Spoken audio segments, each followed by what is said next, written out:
Two of the throws for the end zone. Touchdown, Parker.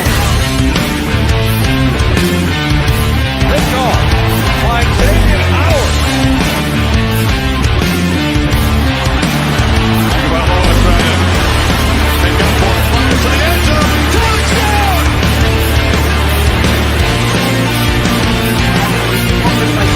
That's hard work.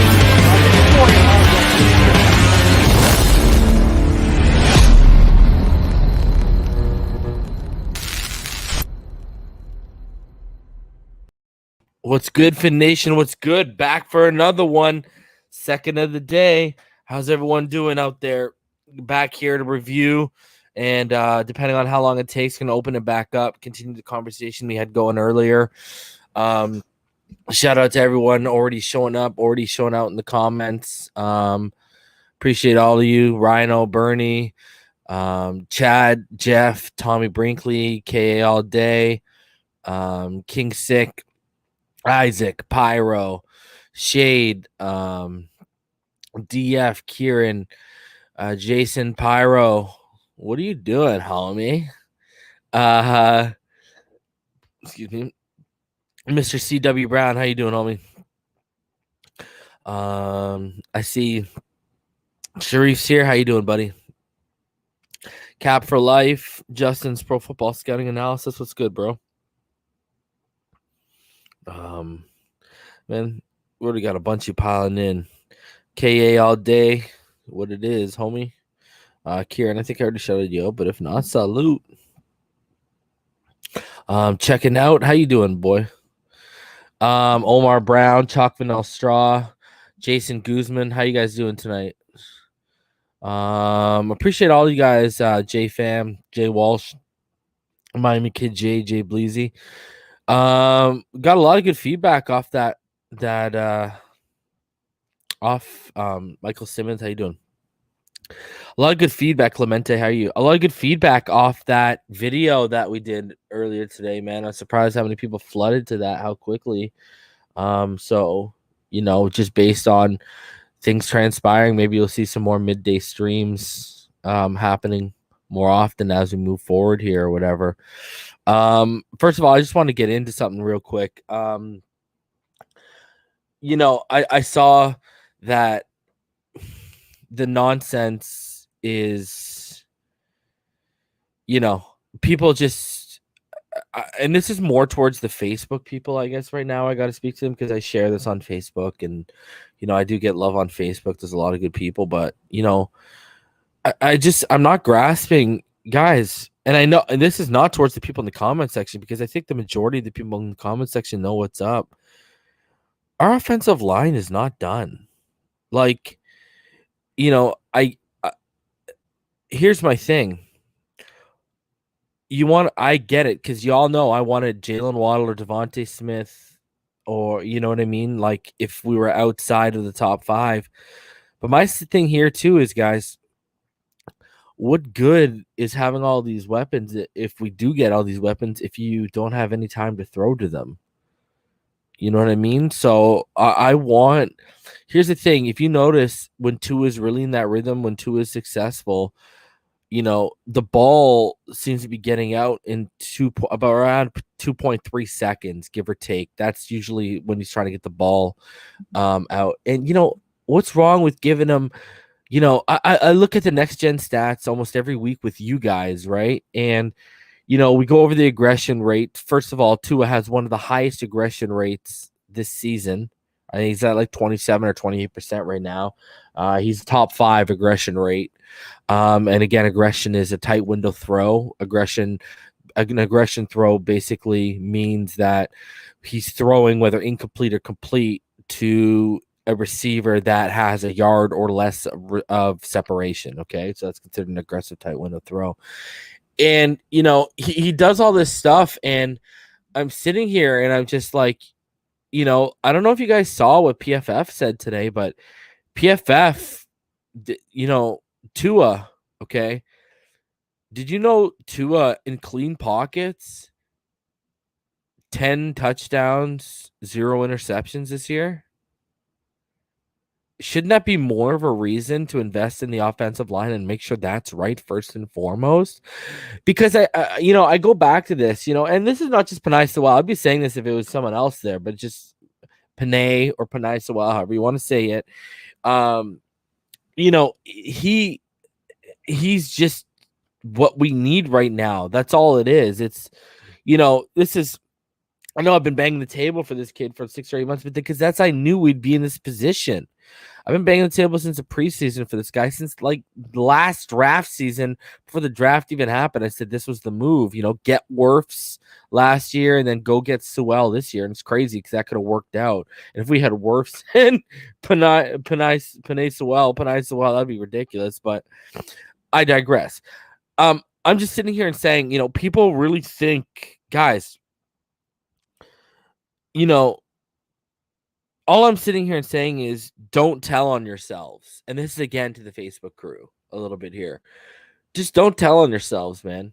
Like sitting here and just being dismissive and like, I got into a discussion with someone yesterday. I say a discussion, but the guy was like, my 2.5-year-old daughter, I could probably have a better conversation about football with. But anyways, and the guy claimed he had played O-line, and he's sitting here telling me Eric Flowers is good.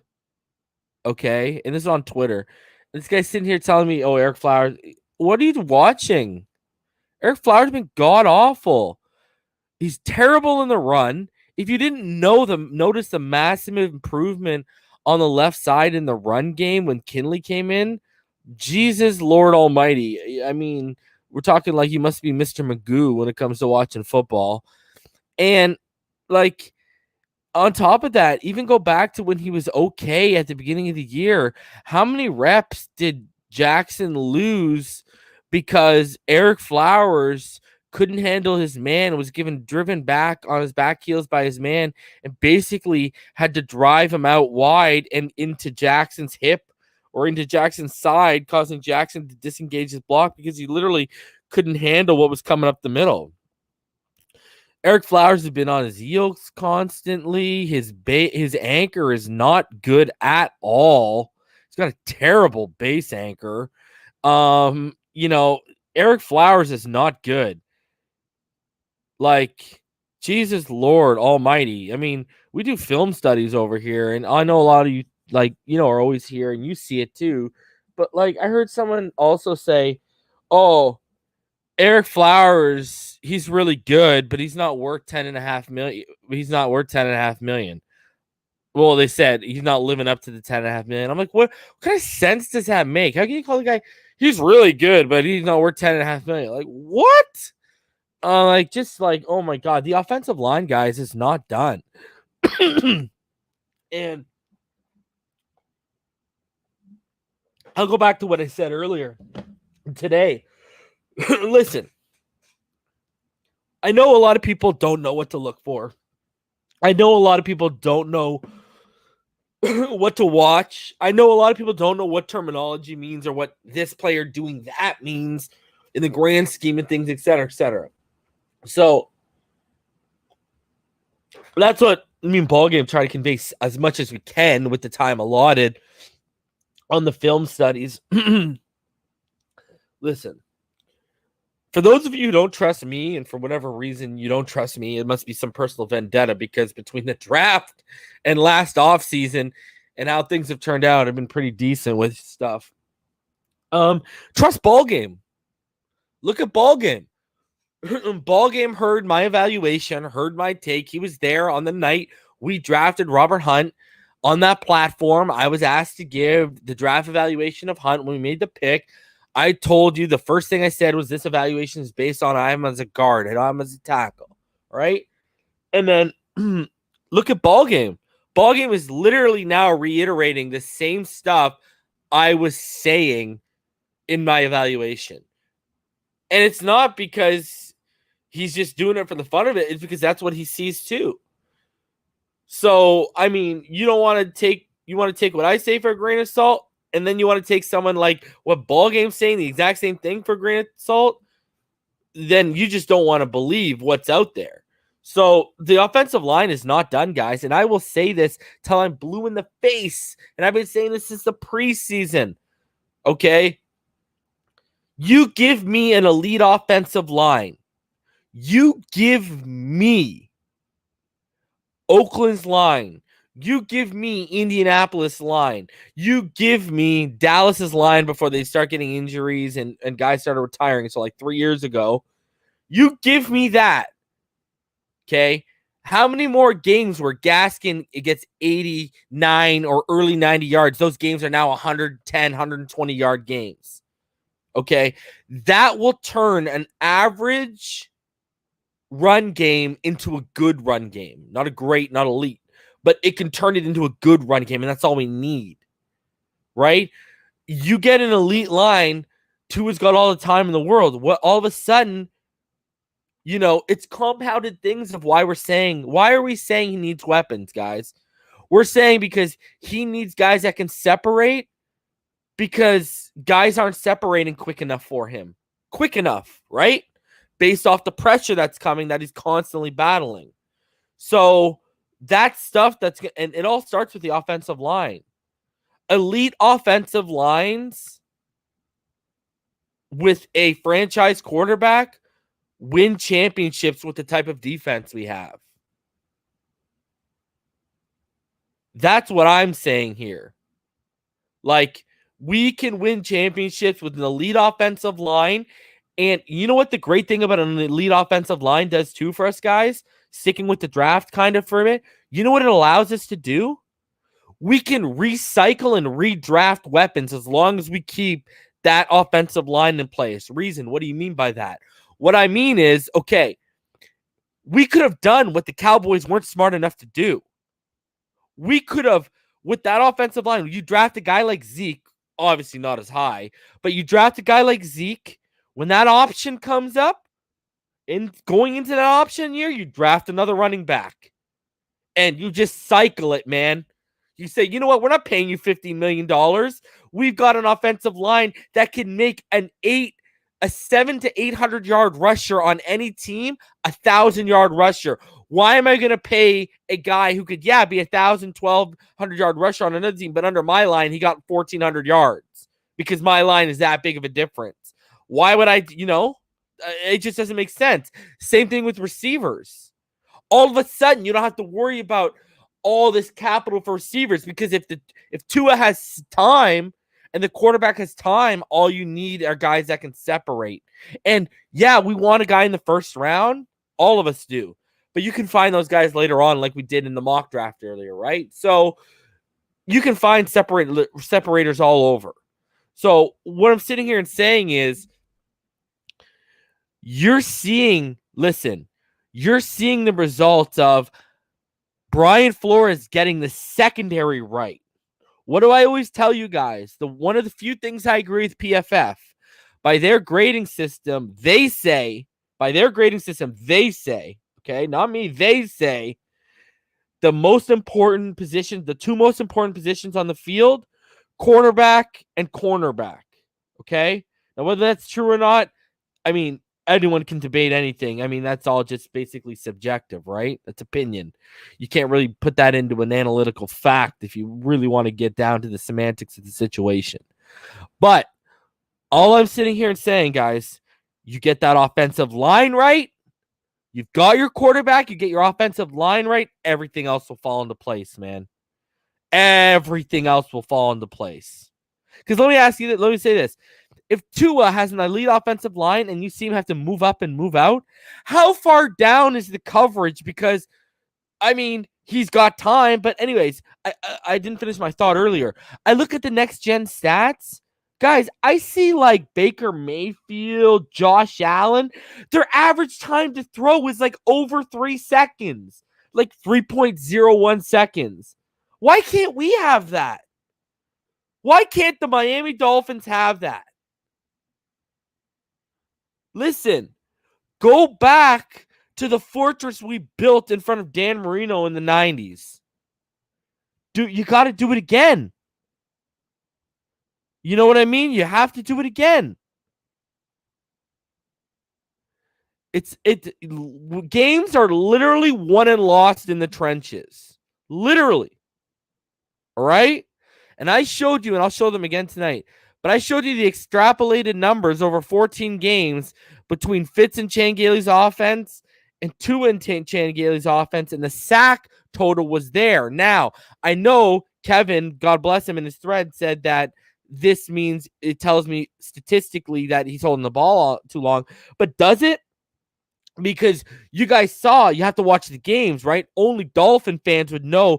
Dolphin fans should be the ones that know the context of everything. That's what's so frustrating about when I got to explain context to people about what's going on in their own team's game. You guys should be, not you guys, like in the comments, all my subscribers, but in general, like the toxic side or whatever. You guys should be the last people we're trying to educate out here, right? You should be the ones correcting people in the media. I'm saying, no, this is the context of why this is happening. But anyways, the sacks. Perfect example. Look at when Fitz came in. All of a sudden, the 3 and 4 man stunts and the loopers, they stopped. Done. Right? Like the defense played Fitz totally differently. And I mean, that was because of the 3x1 sets and the dubs on each side. But I mean, like they were playing them differently. That's just fact of the matter. You know what I mean? So I'm telling you right now, guys, games are won and lost in the trenches. Panay Sewell is transcendent. I'm going to keep saying it. Right? And whether we get him or not, y'all are going to hear about him next year and you'll be like, oh, crap, Reason told me this kid was that good. And he'd been telling me since the 2020 draft season before the Miami Dolphins even took Tua Tagovailoa that Panay Sewell's the move. All right? This man was 17 years old as a freshman, tossing guys around, pancaking them on the collegiate field, bro. This guy is for real. This guy is so athletic. We all saw it. Mekhi Becton and Wirfs were athletic freaks last year. Panay is going to blow them out of the water at the combine, guys. Okay? Gonna blow them out of the water. He looks like he could play tight end. I'm not even lying to people. People actually probably think I'm joking. If you watch him, he looks like he could play tight end. He is going to run like actually a super, super respectable 40 for offensive tackle. You watch. It's going to be crazy. People are their minds are going to go bam. Telling you right now, that's the move. Hope Justin Fields is the move for the Jets. I don't want to hear, oh, the Jets are taking. Don't. If you think it, I don't want to hear it. Put out into the universe that the Jets are taking Justin Fields. Trust Reason on this, okay? Listen, trust me. And I know the people who know what they're looking at trust Reason off the Tua stuff because they've seen the flashes of the franchise and the greatness and the potential. Okay? They're the common sense ones that realize what's going on around Tua. All right? So, I'm telling you, and I got to say this too. Shout out to the homie Joshua Williams. He came on earlier. Homie sounded young. I know he pops up all the time. He always gives donations. He always shows love. Homie sounded young, but I got to give you props, man. You know, I got to give you props, dog. You know why?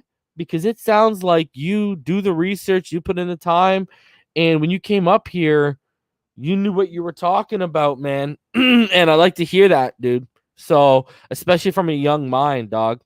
Like, I love to hear that from a young mind because, I mean, you know, this could be you in 10 years, in 5 years, right? Just when you're a little bit older. So, bro, you keep doing it, man. I liked hearing that. Good stuff, man.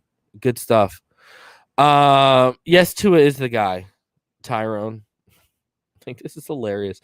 It's like people forget the Arizona game. People forget the throw to Gesicki against KC. The man has 8 starts and 2 of them are fourth quarter comebacks, and he has 2 Rookie of the Week awards already, but he's not the guy. Okay. All right. Like, Jesus. I agree with you, Walsh, Jay Walsh. It's Sewell, but if the Jets take Sewell, Panay Sewell, it's, you know, it's Parsons or trade down pretty much for me as agreed. I won't be mad if they take Parsons by any stretch of the imagination, and I won't be mad if they trade down. Tyrone, great quarterbacks know how to make the weapons around him work. Did you not see the extrapolated numbers over 531 attempts? The man put up better numbers than Joe Burrow, and he is safer with the ball and similar numbers to Justin Herbert. It's just a smaller sample size. I mean, what weapons has he had the past couple weeks? And you're expecting a rookie. Listen, you want me to hit let's hit this kid with some real knowledge right now. Let's hit him with some real knowledge right now. My dude. Exactly, Damian, but I'm about to go in. I am about to go in. Tyrone Hill says, great quarterbacks know how to make the weapons around them work. So, okay, Tyrone, explain to me 6-time Super Bowl champion Tom Brady saying enough of this shit in New England, packing his bags, hitting up Bruce Arians and saying, yo, load me up with as many weapons as you can in Tampa Bay because I'm sick of having nothing in New England. I didn't just name a great quarterback. I named arguably the best ever. And what Tua's working with, Mac Hollins. I love the kid, but year 1 Bowden is not going to be what year 5 Bowden's going to be. All right? Can't catch the ball, Butterfinger Jakeem Grant. I mean, what is going on here? What is going on here, bro? Like, this is the type of Dolphin fans. This is what you don't do and you don't say. Because I ain't one of these, please, sir, can I have some more type of dudes? Nah, man. Y'all saw how I've handled people in the past. I don't even got to drop names. When you say dumb shit, expect to be put on blast for it, because this is a channel where I take educating and getting out the right and truthful narratives seriously, man. I do take that serious. That's the whole reason I started this. Okay? So I take that shit seriously, man. So if you're going to come out in my comments, let me just put it this way. Out of all the content creators in Dolphins land, your homie Reason's the last person you want to come in the comments of and say some dumb shit. That's all I gotta say. And yo, it's all love. That ain't even just towards you. That's towards general anyone, right? So, and it's even worse if you come up here and say dumb shit, because then you get blasted on for everyone to see live, and they gotta watch your face as the tears well up. But I mean, it is what it is, man. I mean, I ain't afraid to do people like Old Yeller got done out here in YouTube land, bro, over dumb shit. Because especially when it comes to my quarterback, man. Look, at 2 is overrated, man. We need to draft another quarterback. Yeah. No, what we need to do is purge the fan base. That's what we need to do. So I ain't got to listen to that. Oh, my God. Miami Kid J says, reason I think Tua should start next week, but on a short leash. You can't sacrifice the playoff over development of a rookie. I mean, Flores already nailed it, right? He said Tua's a starter. If it needs to happen, Fitzpatrick's the reliever.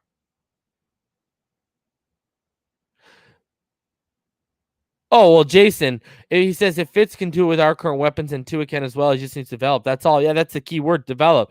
There's a big difference between a 16-year-old vet who's seen everything and anything a coordinator can throw at him, compared to a rookie who, when he came his first start, he was a year removed.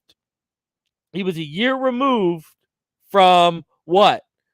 From a massive injury. So no normal offseason, no OTAs, a weird training camp, and he had spent the last 10 months rehabbing. So, I mean, all these things matter.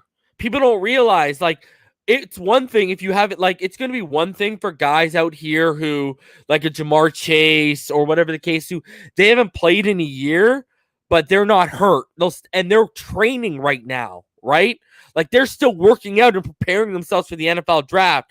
Tua couldn't even take reps, right? Tua couldn't even start dropping back and there were light dropbacks. There were light reps around draft time, right? He didn't go like full-fledged until after the draft of, okay, now the rehab can really get intense and my training can get intense as well. So, I mean, again, context is everything. I mean, I know all 22 or nothing is the saying over here, but I mean, context is everything is pretty much the little model that you'll never see on a sweater, but it's the truth, right? Context is everything. So, Burrow and Herbert had the same time as Tua, but it's different. Herbert, okay, first of all, Tua hadn't played a live snap since November. Burrow went on to play into January to the national championship. Then he went and he trained with Jordan Palmer, Carlson Palmer, TJ Houshmandzadeh, and he kept getting live action reps, okay? And they used to have like skeleton squads that he could play up against. Herbert played in a bowl game, so he played deep in. Then he went back and he played in the Senior Bowl. Then he was working out with pros because he was trying to get better at taking snaps under center because he had never done it his whole collegiate career. So, point still stands. While those guys were working out and getting better and getting NFL ready, Tua was rehabbing. Tua wasn't getting NFL ready. And then when you get to training camp, Tua was working with the 2s and the 3s and the 4s. Go back. Read all the training reports. The receipts are out there. Malcolm Perry got put on the map. Why? Tua. Hollins got put on the map. Why? Tua. Gaskin got put on the map. Why? Working with Tua. Those reps came with Tua. Kirk Merritt, before he got hurt, started popping up heavily in the 2 or 3 days before he got hurt in the report. Why? Because Tua was making throws to him. See, I'm just sitting here and saying, bro, people have short-term memories here. You know what I mean? Like, people seem to be forgetting. And here's another thing. The Oakland Raiders beat the Kansas City Chiefs this year, and they almost beat them the other time we played them, but no one wants to let Tua off the hook. And Kansas City got beat, and Patrick Mahomes has far more weapons than what Tua does. And they got beat once, and they almost got beat the other time. But you want to crucify Tua. Think about that. No one wants to crucify a Super Bowl champion, but they want to crucify the rookie. I mean, that's just what it is. It's ridiculous.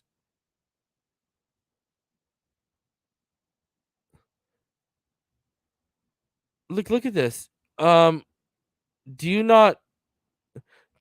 Tua didn't know how to move the ball. Is that why he threw that touchdown pass to Mike Gesicki and we almost came back on the Kansas City Chiefs?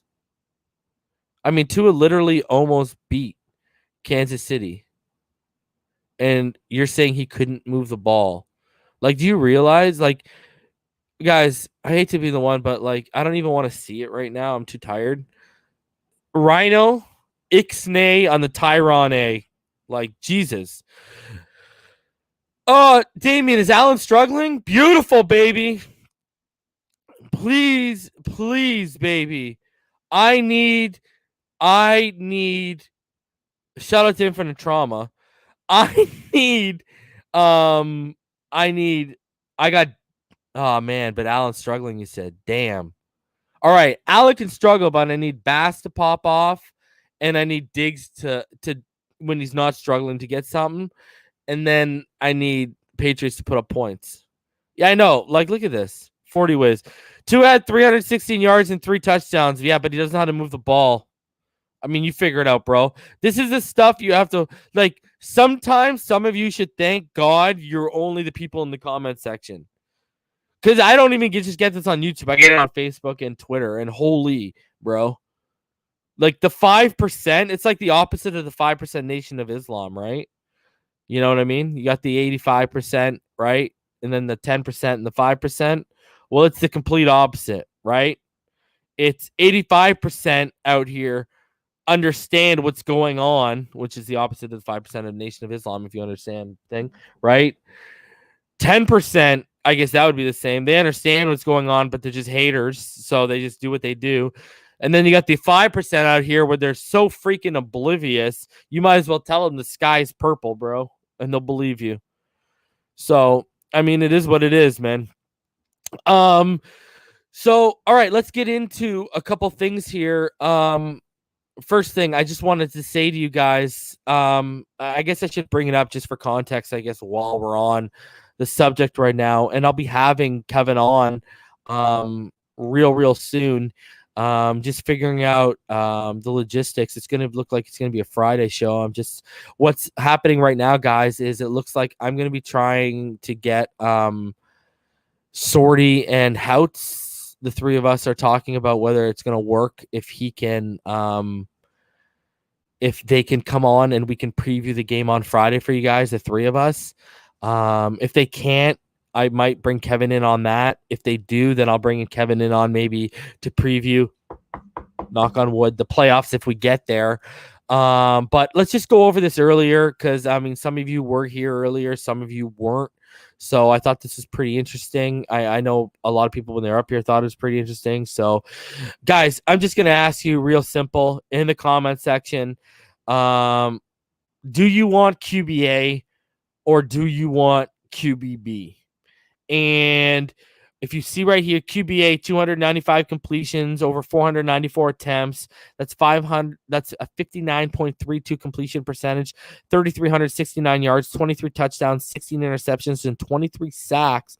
Compared to QBB, it's got 264 of 406 for 65.02 completion percentage, 2,543 yards, 18 touchdowns, and 14 interceptions, over 33 sacks. Now, I want to see here. You got to tell me who you want, B, A, or whatever right now. Because if you break this down, if you look at this, guys, it's quite simple. Quarterback B is Tua Tagovailoa. Quarterback A is Ryan Fitzpatrick. Now, to explain how these numbers are extrapolated, these are Kevin's own words. Fitzpatrick's numbers there, okay, this is over 14 game span, all right? So Fitzpatrick numbers are the combined average of his seasons under Chan Gailey's as a head coach and offensive coordinator. So Buffalo from 2010 to 2012 and the Jets from 2015 to 2016. Fitz averaged 14 games played in those years, and his numbers are reflective of that. Tua's numbers have been extrapolated over 14 starts, all right? Now, here's the thing. Clearly, Tua is a little bit more careful. That touchdown to interception ratio, that's far better than what Herbert and Burrow are putting up right now, FYI. But here's the thing that you really have to put into context when you look at this too. Those numbers for Fitzpatrick, he had started 23 NFL games before he entered Chan Gailey's system. All right? Tua, what you're seeing is as a rookie. Right? Fitz's numbers are from his 6th, 7th, 8th, 11th, and 12th seasons in the NFL. So he's already 6 years deep when these numbers start. Tua's a rookie. And he also had no offseason. He had the weird training camp, right? He's had the cupboards bare at the receiving core. He's had multiple different rotations on the offensive line and shoddy play at times on the offensive line. He's got, I mean, I've already talked about it earlier. The facts are out there. You know, Chan was calling more 2x2, like doubles on each side, and 3x1 sets, and spreading guys out wider split sets than he was with Tua. Right? So he's got all these things working against him, but look at those numbers. You know, I'm just sitting here and saying people people, this very short-sighted, because when you take it the long-term look, and here's the other thing, guys. Think of the defenses, that have been designed so far to take away the second level from Tua, right? Because we saw against the Patriots, the flats and what he was doing. Think of who did that in the Broncos game. Vic Fangio did that. Bill Belichick did that. And Rod Marinelli. Those are three very, very, very respected defensive minds. I mean, these weren't some jabronis we've never heard of. So, I mean, people got to start putting things into perspective here, man. Start seeing what's going on. I'm just saying. So, all right, let's keep it rolling. In terms of your defense right now, because we've been doing this weekly, let's look at what your defense looking at right now, because it's a beautiful thing. And I'm going to roll this through quickly because I want to drop the link and get you guys on here. So here we go, guys. If you look at your defense right now, the defense this season right now, they're still number one in the league in points per game. They're allowing about 18.8 points per game. They're still number one in opponent third down percentage allowed, right? Allowing about a 30.7 clip right now. So they're still number one in that. They're still ninth in sacks. They're up to 40 now. And then takeaways, they're still number one. They're 27th in 27 takeaways right now. So a lot of big stuff, because some of these categories in terms of takeaways, third down percentage, and points per game allowed, we were hovering around dead last in all those categories at this time last year. So what a turnaround by Brian Flores and company. I mean, guys, wherever you're at, give them a round of applause. It's been absolutely fantastic. I mean, what else can you say about how good they've been in terms of fulfilling their duties, both as a head coach? I mean, he's got the biggest cojones in the league. I don't care what anyone says to me. And then Chris Greer, I mean, fantastic job in the draft, free agency, just great stuff. So you got to really respect the architects that are building what we're seeing develop in front of our eyes. It's so fun to watch this team right now, and it's a feeling I know a lot of us haven't felt in quite some time. So it is what it is, though. All right, so let's keep it rolling. When you look at how the offensive line did this weekend, it wasn't that great. I mean, we already knew what it was on tape. This is nothing new. But when the numbers came out, these are your pressure numbers for the offensive line. As a unit, as an offensive unit, 13 pressures, 6 hurries, 4 hits, and 3 sacks allowed. And then when you go here to Austin Jackson, guys, Austin Jackson's second week in a row, he was graded by PFF 45 or higher. His pass blocking grade was 47 this week. At least that was up from his 20-point-something last week. It was terrible. Eric Flowers, he allowed ones across the board for 3 total. Ted Karras, he allowed that sack, just 1 pressure.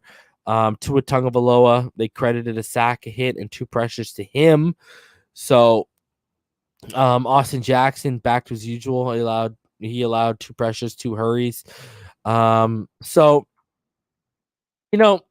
they credited a pressure, and a hit to Ryan Fitzpatrick, not to the offensive line. So, I mean, I got to tell you one thing. I am so impressed by the tight ends and how well they've done. But other than that, I mean, Robert Hunt, 3 hurries, 3 pressures. We like it would be nice. I know we had a little streak with the interior was allowing 0 pressures for some, which I don't know what they were seeing on film because it was happening. But it would be nice to have this pressure, consistently.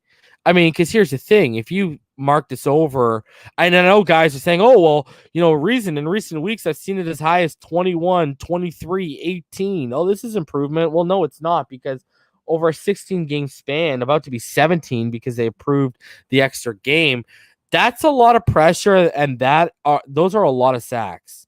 Like we're getting back into Ryan Tannehill territory, right? So, and that's against a Raiders defense that they didn't have their best guy this year. Yes, Max Crosby's been great.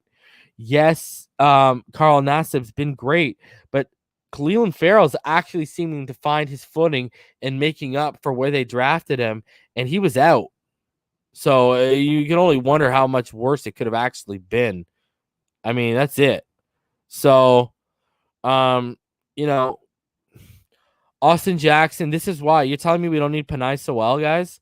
How many times have you guys tuned in on the review show and I bring up the pressure numbers and this thing is it's disgusting to look at? You want to put an end to that? Right? Come on. So when we go look at defensively and how the team graded out defensively, this is where your grades for the defense. So Christian Wilkins was your highest graded defender, 76.8. Jerome Baker was number 2. Xavier Howard was number 3. Van Ginkel, number 3. Seiler, number 5. And Calvin Munson, he'll be that 6, but like if you're under 10 snaps, I really don't count you. And there you go, Bobby McCain and Eric Rowe and Landon Roberts were your 3 worst graded defenders. And I guess I get it. It wasn't the greatest at times, but I will say to Rowe's detriment, he did not break. So, and another thing about X, with 2 more passes that he defended against the Raiders, Xavier Howard now leads the NFL with 19 passes defended this season. And guys, no Miami Dolphins player has more in a season since Patrick Surtain in 2000. Andre Goodman also had 19 in 2008. So X keeps doing it, man. He's defending passes, he's intercepting passes. Great stuff, man. You gotta love the guy and what he's out there doing, especially coming back off that injury and proving all those people that want to get rid of him real wrong. And then when you look at the offense, guys, these were your offensive grades as we get into it. And Myles Gaskin, a 90.3 offensive grade. Ryan Fitzpatrick had an 84.8. Jakeem had an 83.4. Good stuff. And Tua Tagovailoa, you see him all the way down here, one of his worst grades of the year at 56.9 when he's coming off his best grade of the year. He was in the 70s last week. And Austin Jackson, he was your worst graded defender. Pass blocker, clearly. Ted Karras, he was in the 50s. Jesse Davis was in the 50s. Robert Hunt, so not great stuff. But when you go back up here, all the way up to Mike Gesicki, and when you talk about Myles Gaskins, guys, I mean, the 169 scrimmage yards for Myles Gaskin on Saturday night, that was the most by a Miami Dolphins player since December 11th, 2017, when Kenyon Drake had 193 versus New England. His 2 receiving touchdowns, guys, were the most in a game by a Miami Dolphins running back since Reggie Bush had 2 on December 23rd, 2012 against the team we're about to face, the Buffalo Bills. So, and shout out to the homie shout out to the homie Jason Sanders. I'm starting to get Olindo Mari flashbacks with this guy. Perfect 4 for 4 against the Raiders. He has 34 field goals and 136 points scored this season. So right now, those are both in the NFL and in Dolphins franchise history. Those are number 2. He needs 5 field goals and 8 points next week to tie Olindo Mari's team records from 99. So that's obviously not going to happen. But shout out to the homie Jason Sanders, not voted to the Pro Bowl somehow, but right now he has the 2nd most points scored in the NFL. I mean, Jesus, Louises, shout out to you, man. Love what you're out here doing, bro. It's great stuff. So yeah, guys, I'm going to drop the link. I'm going to bring you guys in. Let's hear what some of you guys have to say. I wanted to kind of get through that stuff. I know my stuff is a little bit usually more comprehensive and all that jazz, but I wanted to hear what you guys had to say off of this. So drop that link right there. And guys, smash that like button. Subscribe if you're new here. We're on our way to 24, and don't worry, I'm just gonna do the 2000K. I'm gonna do that in the new year. So I haven't forgot, ladies and gentlemen. Don't worry. And shout out to the homies Scott Norman.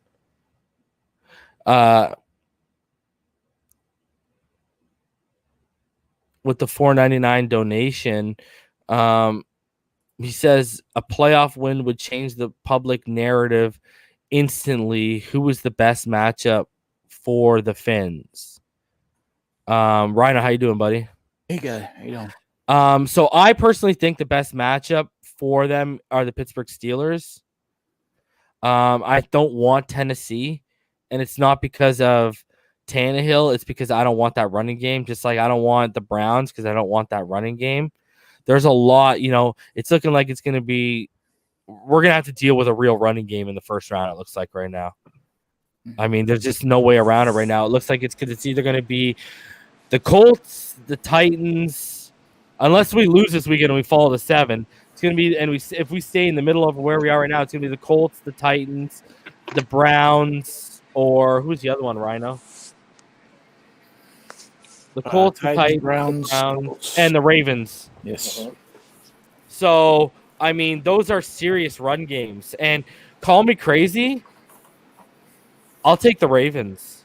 And the reason why I'll take the Ravens is because they don't know who their dominant guy is. 1 week it's Gus Edwards, the next is J.K., the next it's Mark Ingram. And I don't think Lamar Jackson's played particularly well this year, and I think we can force him to make mistakes. So I guess I would take the Ravens out of that. I mean, and I would take the Colts because I think we could eat Phillip Rivers alive. Not a fan of how Jonathan Taylor started to come on behind that offensive line, but I think I don't want no part of Kareem Hunt and Nick Chubb, because I don't even think they'll have to put the ball in Baker's hands to really give us a serious problem, and I want no part of Derrick Henry in the postseason. Let someone else deal with that. What's up, Cap? Hey, did you hear something, man? And guys, what's going on, man? Thanks for having me on the show, man. I just got out the car a little while ago, and I said, damn, I had to reach out to him, man, because I was just watching, and I was watching NFL Network. Did you hear David Carr break down the scenario that either way, if the Browns and the Dolphins lose, we're still in? If the Steelers and Buffalo win? Oh, good thing. Oh, thanks for reminding me, Cap. Whoa, he reminded me to bring up. I totally forgot to bring up. I have the playoff scenarios all lined up. We can get in if we lose. Yeah, I totally forgot to bring that up. I'm bringing it up right now. Damn, explain. Mm-hmm. Check it. No, dude, we can get in with a tie. Wow, that's insane.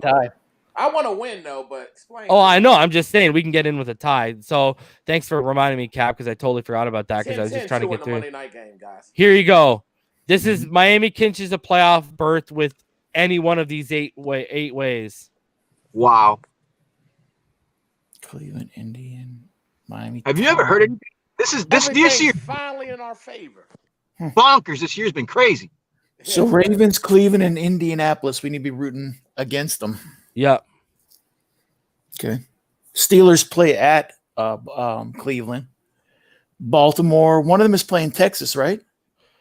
The Texans, Tennessee. Tennessee, okay. So I would mark 8 probably off the list. As hard of a tie is, you know how you need the Texans to beat the Tennessee Titans, probably not happening. Yeah. Okay. All right, guys. Have a good night, man. Reason, too, have buddy. a good night. I'm with all you. Right, buddy. Good night, buddy. Have a good night. Oh, bro, please, God, let it be. Here's the thing that sticks out to me. This is the realistic one. Number 3. Yeah. Pittsburgh beating them. Because what's the score right now, Damien? 10-10. If they pull it out, they got to play. Mm-hmm. Yeah. If Buffalo wins tonight, they have to play. So if they lose, Allen's looking, I'm all right with that. I'm not. Who scored the touchdown? White, wasn't it? Yeah, White on. You talking about for Buffalo? Yeah. It was a running back, I think. It was Moss. I think it was Moss. Oh, I was gonna pick him up and start him over Darrell Henderson, bro, because he was on the free agent wire, and it was literally gonna be Moss or him. And I said I'll go with Darrell Henderson because I don't think Malcolm Brown, and then Darrell Henderson got hurt. Wow. I think it was Zach Moss. I'm not 100% sure because I was. Have the Buffalo Bills forced any turnovers? Oh no. Yeah, beautiful. All right. Freak, it was Moss too, man. That would help me so big, right? Yo, Damien, Yo, because of Devontae's game, I went into tonight only down by 6. Oh, there you go. You see how bad Rhino knows how bad I was down that's the yesterday, turnaround, man. bro. Down So by what do you 6. need? He has Buffalo defense. I have Tyler Bass, the kicker, and Stephon Diggs. Wow. Okay. So I need a game. Well, Buffalo I need a defense game. gave up 10 points so far, beginning in the second. So Was it easy? Was it money? Like, was it just they put it they down? gashed them on like a 35-yard run. Oh, I need some more. I need more of that. More of that. Yeah, they're gashing them in the run. Oh, and Javon says J.C. Jackson got a pick, but it was a flag. Yeah. Ah! In the So end what is zone. this? What is this news about Ruddock being brought up? What? Yeah, he's he's on the 5-day testing program to be brought up.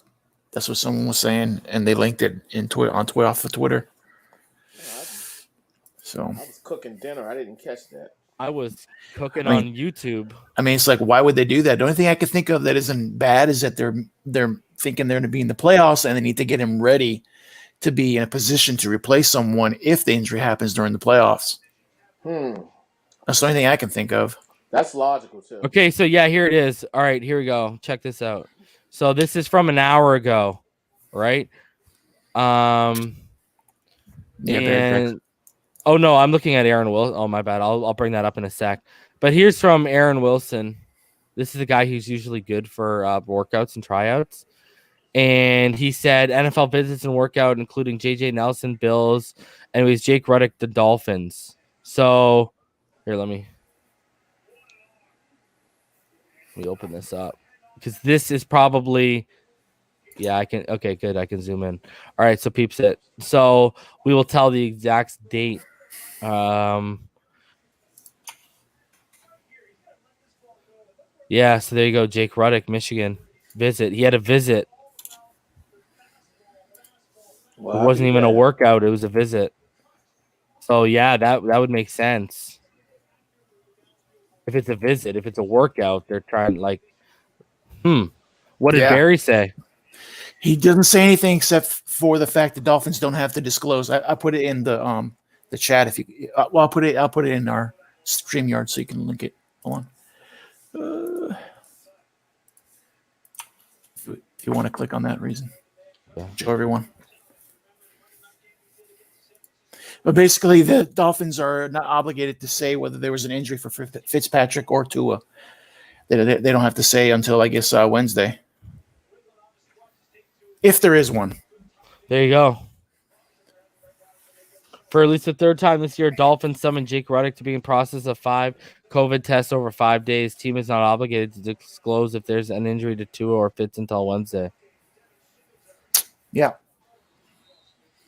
So the only possible thing I can think of that wouldn't be negative is that they're getting it out of the way just in case an injury happens during the playoffs and they have the quarterback ready to just come in, right? Someone wants to get hurt. But yeah, that's what makes sense to me. Get ready for the playoffs, but that's and obviously, I mean, we don't have to find out we won't know till Wednesday, at least. And it doesn't look like it's injury to me because they look really good after the game. So it would have to be COVID or some kind of illness or family emergency. I don't know. But they would have had wouldn't they have to be put on COVID right away because of the seriousness of it? When do they have to disclose it? That's the thing, right? It would be Wednesday. So 2 days from now is a big day. Unless it leaks. Yeah. Oh, did I press that? No, I didn't. Hey, Etza. Esteban was good. Esteban. Might be muted. I know he muted himself. Yeah. I don't think he knows he's muted, probably. So guys, I wanted to get your thoughts as we close out the Raiders game. I know everyone's still coming down. Oh, there he is. My bad, bro. What's up, buddy? So as everyone's coming down the high off of this game, I want to get your guys' thoughts in terms of as you look at the quarterback situation and as it's panning out, does it really matter to any of you how it pans out just as long as we win? Yeah, Yeah. I'm that way. What's up, man? Sorry, but be on mute, No bro. worries. Yeah, no, I agree 100% with that sentiment. Just because whatever it takes to win, I have nothing. I have nothing personal against Tua. The way I see it is, I'm patient as a fan. I'm patient, man. He's a rookie, and I know that if you have a measuring stick on skill position, he's at a disadvantage, bro. Like I don't know how many people I can tell, bro. I live in San Antonio, bro. Like people laugh and mock. I've seen Greg Ward Jr. in person, bro, a lot when he played for the San Antonio Commanders, bro. And the homie he can high point a ball. And that's Hurts, like what, second best receiver. That's all Philly had last year, bro. Mhm. And then you have Rager, they got him out of the draft. And then all the talent that Herbert had and Burrow had and the offensive line that Herbert had, I just think that he's just at a disadvantage, regardless. Like I just think, the challenges that he's dealing with now, the harder it is, eventually it's going to become easier. He's just a rookie, bro. Like, just the thing about the Dolphin fan base that I would say is just, in my opinion, this is just me. You don't have to take me for my word, but just be patient. Whatever it takes to win. We have a Super Bowl caliber defense. Whatever it takes to get there. So that's where I'm at. I don't care if it's Fitz.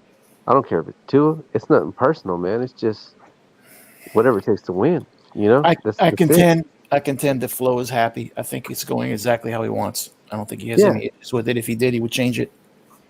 Yeah. And I mean, the one saving grace is this isn't year 3 or year 4 Tua you're playing these games with. It's rookie Tua, who, you know what he's doing? He's basically saying, you know what? We're in a playoff race. If he hits a rookie bumps in the game and it's stalling us, we have the best best backup quarterback in football, who knows this offense inside and out. Let's let him rip. And the only thing I will say, though, and this is the difference of watching Tua to now Fitz coming in, I will say this. I was waiting on the Fitzpatrick pick. At least with Tua, I'm not waiting on the Tua pick. Like, I was expecting Fitz to come in and sling it and throw an interception. And like, oh, here we go. He lost the game. You know what I mean? Reason, I can only stay on for a second. Mhm. I want you to look up the last Mike Lombardi or what he just got done saying about Tua and blast his ass. Why? What was it? Was it a video clip? He said Tua is not elite in any way. He goes, all he is good at, he has no elite skills.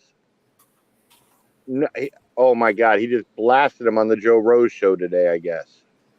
And Lombardi doesn't have more than 3 wins as a damn GM and was fired. He's a piece of That's what I was saying. This is coming from somebody with 3 wins, but the fact he said he has he's basically called him stupid at the position. Bro, if you can say that, listen, and it's the same thing. I've said this to like Richmond before, you've got coaches. This is why, like, I don't like the argument of like, oh, you never played the game, so you must not know what you're talking about. Like, no, because there's like head coaches and GMs who know the game that they never played, right? So, I mean, it's the same thing with this right now with what I'm dealing with Mike Lombardi. There's guys who have played or coached at the professional level where we all scratch our head and be like, how the hell did you make it there? Because you're like a meathead. And that is such a fucking meathead take. Like, if you can, here's a scary thing. Hey, can you hear? Oh, damn it. Yeah, I can hear you. Here's a scary thing. All right, I went to that screen to read it to you. Okay. It says, what I see with Tua is what I saw at Alabama. I don't see elite skills. I don't see an elite arm. I don't see an elite athlete. I see an elite instinctive player, but I see only accurate on short throws. I see somebody who could operate within the read option effectively, but I think if he becomes a drop back pass or has to go back as a drop back pass game and sit in the pocket. I see a player who is small and plays smaller when behind the center. Yeah, What I don't about see know, that at man. all, man. I mean, look. First of all, like, okay, first of all, if you came away from the Arizona, this finish my thought on this for a sec. This guy was a GM, and he can come away after watching that Arizona game and say this kid doesn't have it. And then hold on, let's go even further for a sec. All right. He almost brought us back against KC, and that throw to Gesicki, he can look at that and say this kid doesn't. He literally anticipated the small window. The receiver trusted him, and he trusted his arm and his arm talent to put that ball where it needed to be, and it put it through a defender's hands, and it went right to Gesicki. So, like, here's another thing: how many players, Herbert or Burrow, he throws that interception to J.C. Jackson, comes down later on the game when it means more because now you're getting into crunch time. JC comes off the edge, fills the pass lane, jumps to make himself look big, and Tua, instead of making a similar mistake, looks it off, moves up out of the pocket, shakes the ankles of another defender, then a defensive tackle grabs Colbert, grabs his jersey, and he drags him into the end zone for a touchdown. But that right there shows you he adapted in game. He made his own adjustment in game. Later, Todd. Later, buddy. Peace, Todd. I'll let you, brother. Like, just stupid stuff, man. Like, I don't understand, bro. Like, I mean, you got the throw to Mac Hollins, that fade throw earlier in the season in the corner of the end zone. That's one of the lowest probability catches of the season, and so is the Devontae Parker because that's one of the tightest window touchdown throws of the season right now.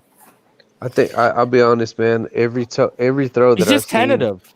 Every throw, like percentage wise, I don't know if you break it down into percentage. Just about every throw that he's thrown to Devontae has been like almost impossible, man, for Devontae to catch, and he gets it in there, bro.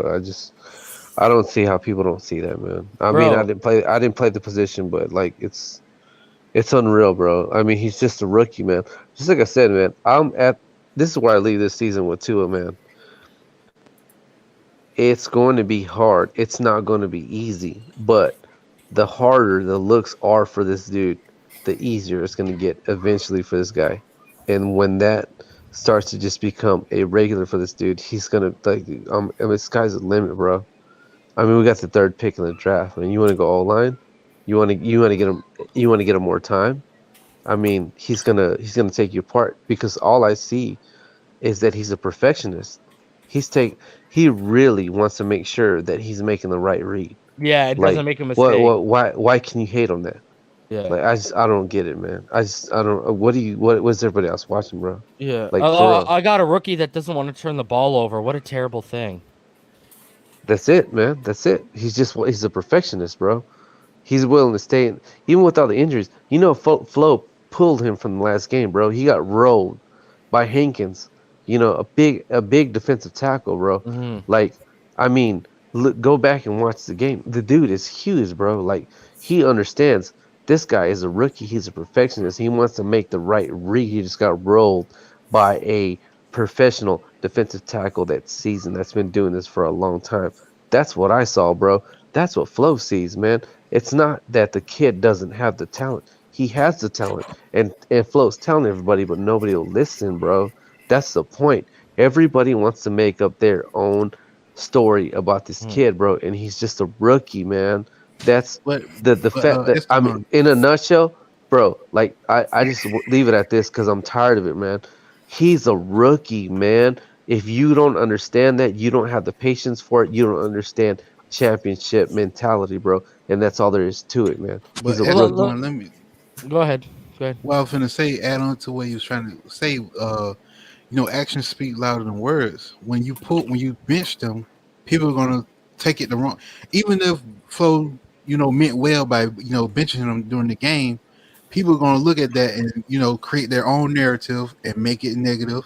Like you see with ESPN, Undisputed, everybody so far in the media is gonna twist it and spin it, to make him look bad. That's why when during the game when Reason was saying he didn't really like the decision that Flo did by I- benching them, it created this kind of controversy, this unwanted controversy. Go ahead, Rhino. I don't even understand what's going on. He's 5-2. Yep. 10 touchdowns, 2 interceptions. Yep. He had a bad game. Can Can't everyone please go sit on a hat and spin? Okay. I don't know what's wrong with half of this fan base. I understand the media. They're paid to bait you in. That's their freaking job. Okay. This Lombardi, that's his job. Give him a raise. But someone's going to have to show me what the problem is with Tua, because I don't see it. Yeah. He's making the throws. My Now, thing you is- can tell me he may not make reads at times. I agree with that. But you're going to bring in another quarterback in his second year and draft him with the 3rd pick overall, as some people are saying? I mean, come on, guys. This is a little insane. Yeah. Man. This I mean, and think of it. The games he's actually like struggled. Okay, let's take the Rams game off because, I mean, that was your first game out there. The guy hadn't played football in like a year. Okay. All right. So let's put this out for a sec. He struggled against Vic Fangio, and he struggled against what? Marinelli this past weekend. I won't even say he struggled against Belichick. All right. Because against Belichick, right, against that team, 24 of 26, 24 of his 26 pass attempts were catchable. And here's the thing. We're talking about a guy as a rookie right now, okay? For the season among qualified quarterbacks, to his 7th in the NFL in catchable percentage at 78.6. I mean, literally, the only people in front of him right now, Drew Brees, Ben Roethlisberger, Deshaun Watson, Russell Wilson, Patrick Mahomes, and Aaron Rodgers. That's it. Let's count Super Bowls. Rodgers, Super Bowl. Mahomes, Super Bowl. Wilson, Super Bowl. Roethlisberger, Super Bowl. Brees, Super Bowl. Him and Watson are the only non-Super Bowl winners in the top 7. You know what's crazy though? Like how many guys come into the league that make the same mistake? This guy has continually all year made mistakes, but he's adapted and overcome that and done better the second time around with the same look, the same situation. He learns from it, man. I mean, bro, man, like I don't get it, man. He's a rookie, bro. Like in my opinion, bro, if the dude can have a bad scenario and make something out of that scenario the second time around, that proves to me that he's learning. But the thing about it is, nobody has patience, man. But that's all it is. Look at this, Esteban. Richard says, "Are we really putting Tua in that group?" Tua statistically is in that group. That is literally the top 7 in order. That is the top 7 in terms of catchable percentage on their passes. That is literally, that's fact. That is not us putting him in a group. That is fact. Like, literally, that's fact right now. So, I mean, like, people even want to argue the fact, bro, because it doesn't fit their dislike for the cat. I don't know, weird. And then King 6 says it the best. I mean, can you say it any better than this? Is quarterback the only position where we judge entire careers off the first year? Honestly, I would agree. Because that position so far is just the only thing that these fans are looking at right now. Forget the wide receivers dropping balls. Forget the blown coverages. Forget the O-line inability to block. I mean, what do you want the kid to do? Bro, You can't you gotta block and create separation for himself. Bro, he has to apparently run the ball too. Now the whole thing's Herbert. Herbert had a massive season. Everyone thinks because he did, he could just come here and do the same numbers and plug it into our offense. They don't. Really, Richard, yeah, Rhino. People don't understand the weapons that this kid had, though. That group throws doesn't matter. That group throws receivers open. Tua doesn't. Fact. You want a fact? He threw Gesicki open on that Kansas City touchdown. Yep. That's a fact. He threw him open on a harder throw than what Fitz did, with 3 defenders covering him. Just saying. Yeah, I mean, I thought to an extent Matt Collins was like one of the most dependable receivers, bro. And he's been dropping passes, man. Bro, he Like, what can became this kid depend And on, then bro? Esteban, Like, just you see how sure his hands came when Fitz came back into the game, though? All of a sudden, Mac wasn't dropping nothing. yeah, it's ridiculous, man. It's just, you know, that's your responsibility is when you're a quarterback, man, and you're throwing passes to wide receivers, bro. I understand, the balls can come in at a different trajectory, a different speed. You have to be. It's besides all that, bro. You have to make the play, man. That's your position. You have to make the play. It's hitting you in your hands, man. Most of the passes that Tua has made, even if they're in guys' hands, he doesn't get credit for the fact that he put those passes spot on, bro. That's what I see. They're just not catching the balls, man. You know what I mean? Like, the kid has the talent. Esteban, he gave Grant the perfect opportunity for Yak comparable what Gaskin had on his catch on that drag route, and Grant bobbled it and then catch it. But by the time he bobbled it and catch it, you slow up.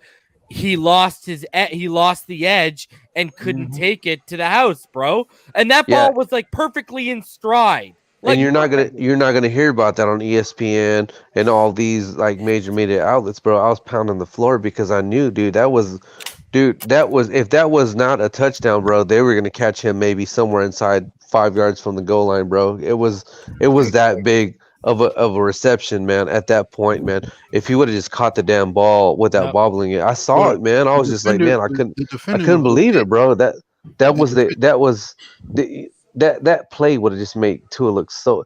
That one play, that one reception, man, would have changed the perception from what people think about Tua, man. If he would have just caught the damn ball in stride, man, it's ridiculous, bro. I want to say one thing real quick about the whole Tua situation. First of all, I don't get so caught up with the Herbert Burrow situation. Like, I feel like everybody has totally different situations. You got to understand, like, Herbert, go in there, do your thing, kid. Nobody, like, they told him from the beginning, you're not losing your job. Go ball out. No pressure. No pressure. They weren't looked at. They didn't have a top defense and looked at as a playoff team. So you got to understand, they just had Burrow. Go out there, do your thing, bro. Like, nobody's you're not going to lose your job. You can go out here and throw 28 picks and you're good. Just go ball, learn, do your thing. So off the gate, you got to understand they had way different expectations than the Dolphins. A lot of people didn't look at them as good, but once they saw, okay, they have a defense here. Fitzpatrick's playing good. Then they throw him in. It's like so much expectations. You got Tua's like, he just wants to play good. He doesn't want to turn it over. He knows his team is good. So it's just a totally different scenario that I think everybody needs to stop. I don't like the whole, like, what is this guy doing? I hear you. And what bothers me is that why can't Herbert be good, and why can't Tua be struggling and still be considered good? They're different situations, like you're saying. I mean, why does it have to be? We have to pit these two guys against each other. You don't. They're probably going to end up both being 10-year quarterbacks, 15-year quarterbacks. So this guy's spot on, man. I mean, and you got to understand next year. Let's see next year when Herbert, maybe they're better. They're going to get more picks. Let's see when Burrow. Now Burrow's going to have pressure on him now. Yeah, you got to come back. You've and coming off an injury. No, did I just get a 50-yard touchdown from Stephon Diggs, baby? Yeah, you did. Woo! That got me. Speaking of that, well, I have that reason. What do you think? They didn't do it last game.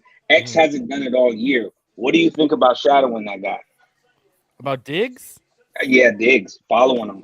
Having X on him the whole game. Because what do you think? Yeah. You know what? I'm honestly fine with him or Byron. It doesn't matter. Okay. It doesn't matter.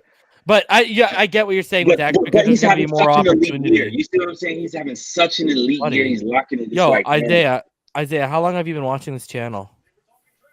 Since you start a couple months, about a month, maybe a month. Oh, you've been watching for about a month now? Yeah, a little over a little over a month. So you missed it in the preseason, my dude. I had a bunch of people up here. I had a bunch of people up here, bro. I was telling everyone. What? They were hating on you, bro. Bro, people were telling me I was a Bills fan, all Yeah. because I was sitting here saying, A, the Bills are legit, and B, I was telling everyone how good Diggs is going to be in this offense, and I don't want to hear it. And I was like, okay. And people were going at my throat for it, and I'm sitting here like, don't want to be the guy who told you so, but I still think we can beat them, but they're legit. You know what I mean? I don't know. I look at true football fans can look at players and see them for what they are. If you're legit, you're legit. If Allen, like Allen is trash. No, the bros, he's having an amazing. He's had a good year. Yeah. He's playing well. Like, people can be good. It's like sitting and be like, oh yeah, Kobe's trash. Like, shut up. Like, what are you talking about? Like, come on. If you're a true sports fan, you have to understand. Like, Diggs is balling. Like, people play well. You have to appreciate that. The same thing goes for other teams. Don't look at the Dolphins and, oh, yeah, this guy's not good just because he's on the Dolphins. I mean, you got to recognize when you see talent.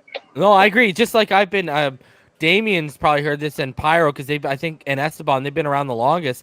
I've been telling Dolphin fans since I've started, like, on the other platform, like last October, yo, Sam Darnold is legit. He's just in such a crap situation. Because I know Dolphin fans love ragging on Sam, but, like, he's actually super talented. That's why, like, I wouldn't be surprised if ball game's right, or the people out there that think they're going to take Panay are right. I wouldn't be surprised, but I just truly believe, I think new regimes come in and they usually clean house, and it usually starts with the quarterback. The head coach wants his own guy at quarterback. Always. You can watch Ghostbusters and Justin Fields is special. Justin Fields is special, man. It's not like he's a jabroni, right? I'll tell you this. I have Justin Fields rated higher than I had Sam Darnold coming out of USC. Hey, Reason. Yo, Damien. Yo, I'm doing another mock draft right now while we on the show. As soon as you said about the Jets could take Panay Sewell, guess who the Jets just took? Panay Sewell. You damn right. Yeah, I think, but I honestly, I believe that, bro. I think, Damien, you've watched them. I mean, you watched Sam. Am I wrong in saying Justin Fields is better than Sam? What a better prospect than what Sam Darnold was coming out of USC? You know what, man? I think the best thing to come out of this scenario, man, with this draft, man, we just gotta hope that this guy does good in this playoff. Yes, you know, for Ohio State, man. I think I'm gonna root for Ohio State to win the whole thing, just to kind of turn it upside down. Yeah. Agree. Or the Jets go off the board and take Zach Wilson at number 2 from BYU. I'll take that. That's what's gonna happen. That's a Jets move. Anything, man. I just want a killer on the offensive line. Is Parsons too high at you guys for 3? Yeah, man. Panay's the perfect pick, bro, because like this dude, when you look at him compared to like just the size, man, he doesn't look that big without his pads. But dude, bro, when he's got a helmet and pads on, he's way bigger than everybody, bro. He's no, I haven't. This guy's imposing, man. He throws everybody around, bro. There's a reason this kid got to be able. He was able to take the whole season off, bro. I thought he was gonna play. Yeah. So Panay's not there, and we can't get a trade. Say for instance, if we don't get the trade we like, if Panay's not there, that's a real possibility. Yeah, let's talk about that. Then I have to take Micah Parsons. I have to take Micah Parsons or my receiver. And I was gonna say, so you have Micah over the and that's rich, bro. Very rich. Because I love Devontae Smith, but I don't see Calvin Johnson or Tulio right now. You gotta be Calvin Johnson, Larry Fitzgerald. Those were top 3 picks in a wide receiver. Or I think coming out of high school and coming out of USC at that time, Keyshawn Johnson was warranted in that top 5. Yeah, I will say this though, Damien. If Devontae ran like a 4.37, yeah, I'll give you top 5, bro. Because of how good he uses his body, his twitch, how he stems his routes, like how good he runs his routes. Like he's got everything except if he's not missing the speed. If he had the speed, then because even Harrison, we can comp him to Harrison, but wasn't Harrison a 4.35? Right? So that's what if he had the 4.35-ish speed, then I would be way more comfortable. But if I think I'm gonna see like 4.45-ish. But wait a second, if they take him Panay too, that leaves Justin. Now we trade back. But I mean, there should be offers at that point. Oh, there will be offers at that. Yeah, I'm just throwing a crazy. It's you're either Yeah, taking right. you're either taking Panay at 3 or you have the Justin Fields pick in your hands. I hope to God they don't. If pick if him. you can trade back and still get a second round pick, Problem is Atlanta. if you can trade back and still get Panay and get a second round pick, bro, and in my opinion, bro, I'm just kind of tired another of first. this. I want another first. bro. I'm kind of tired about the whole like, oh, this running back is now he's turning it up, or this guy's turning it up, or this guy. You know what my problem is? Screw that, man. Give me Najee. Give me I'm Najee, bro. He's reliable. I'm trading a better tackle prospect than what Laramie Tunsil was, and look what I got for Laramie Tunsil. Oh yeah. Yeah, no, man. That's what my issue is. 100%, I agree. And I ain't getting 2 firsts and 2 seconds for it unless it's a quarterback, right? And here's the thing, Damien, I want to pose this to you. Yes, sir. I know me and you think Parsons won't make it past Atlanta, but you know what you got to sell a team if you're Chris Greer? I just thought of this. You know what you got to sell a team, homie, if you're Chris Greer? You got to get in front of Atlanta because Justin Fields is from Georgia and the perfect successor to Matt Ryan. But that's what's got to be your selling pitch. But GMs are going to look at they can't move off of Ryan for another 2 years because of that damn contract. Yeah, but look at what Love. Hey, man, you're gonna sit Justin Fields behind Matt Ryan for 2 years? Holy God! I can only imagine how good that product's gonna be when it hits the field, bro. Exactly, and once you and you build around, I think we still end up ahead of them strength of schedule. I think we're 3. I think we're locked already. To be honest, man. Honestly, Josh, I think Zach Wilson, I think it's 2A, 2B. The problem with Zach Wilson is going to be his size. He's got problem with passing lanes because of his size, way more than what you would like. Tua doesn't have problems with the passing lanes like Zach does. If you watch him a lot, I love Zach Wilson. He's so freaking special, and the Jets should take a chance. Why not? Because I mean, hey, let's go. What would be your comp to Wilson like in the NFL? Like who does he? Does he play like anyone? Because I don't know. I've never really watched him. What'd you say, Damien? What was the question? Who would be the comp to Zach Wilson? Right now in the NFL. Wow. Because I've never really watched him much. I watched him on his last game, and he looked good, but I've never. He's like what, 6'4"? No. No. He's 6'1". Well, I think he's 6 foot even, isn't he? Let me see. Yeah, 6'1" to be generous. Hold on, I can look up that size. I'm gonna stop. I think he's 6 even. My comp. What would my comp be? I'm 6'3", but I don't know. Let's see. Yeah, 6'3". Oh, he's 6. Yeah, he's 6'3", right? 6'3". Is he 6'3"? Yeah. Well, ESPN, but we'll see. He could be. Why did I think? I know Trey Lance is taller than him. Who are we talking about? Zach Wilson. I thought he was 6. Zach Wilson. Google he's 6'3". He's 6'3". 203. Which is weird because if you watch him on tape, he's got serious problems with passing lanes, and it might be because of the way he rolls out. I don't know what it is. My comp, because he's super athletic, man. Like that guy extends plays, and he can bomb it, eh? Like he's got a pretty good arm. That's hard. Someone's saying Baker Mayfield. Similar. Well, he's bigger than Baker as far as. So, I mean, bigger Baker. No, I could see that.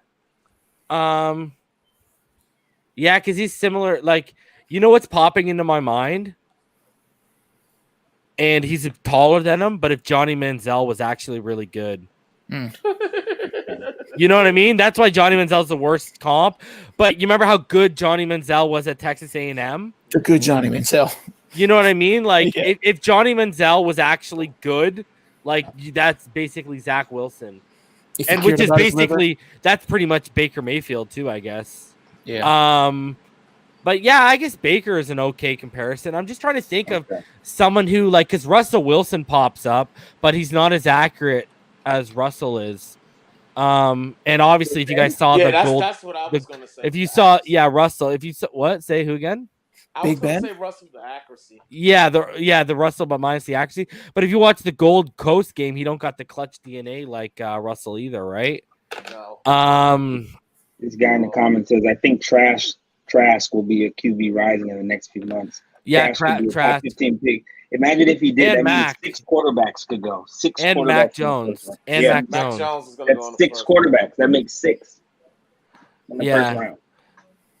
Yeah, I think he's Russell minus the basically Russell minus the accuracy, but he doesn't have the win. Like, I don't know if he got the winner's DNA because that Gold Coast game that he lost, or that Coral Coast game, or whatever the hell that team was. Coastal That Carolina. Yeah, Coastal Carolina, that game that they lost.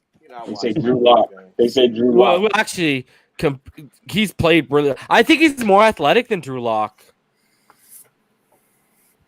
A young Big Ben? That's a good one. Someone said but that. Big Ben's bigger, right? Mm-hmm. And also someone said Jim Kelly. Yeah, I think I think he's better than Locke. I don't know about Jim Kelly. Jim Kelly was like, if he was Jim Kelly, he'd be like the number one guy, no question, right? Right. You know what? The Baker Mayfield comp is decent. I think Russell minus the accuracy is decent. I think he's way better than Locke. I don't think that's a very good comp. He's good, man. He's one of those guys where, like, I don't know, man. That's the one thing about this draft class. I'm having a lot of guys look like their own. Like Trevor looks like his own. You know what I mean?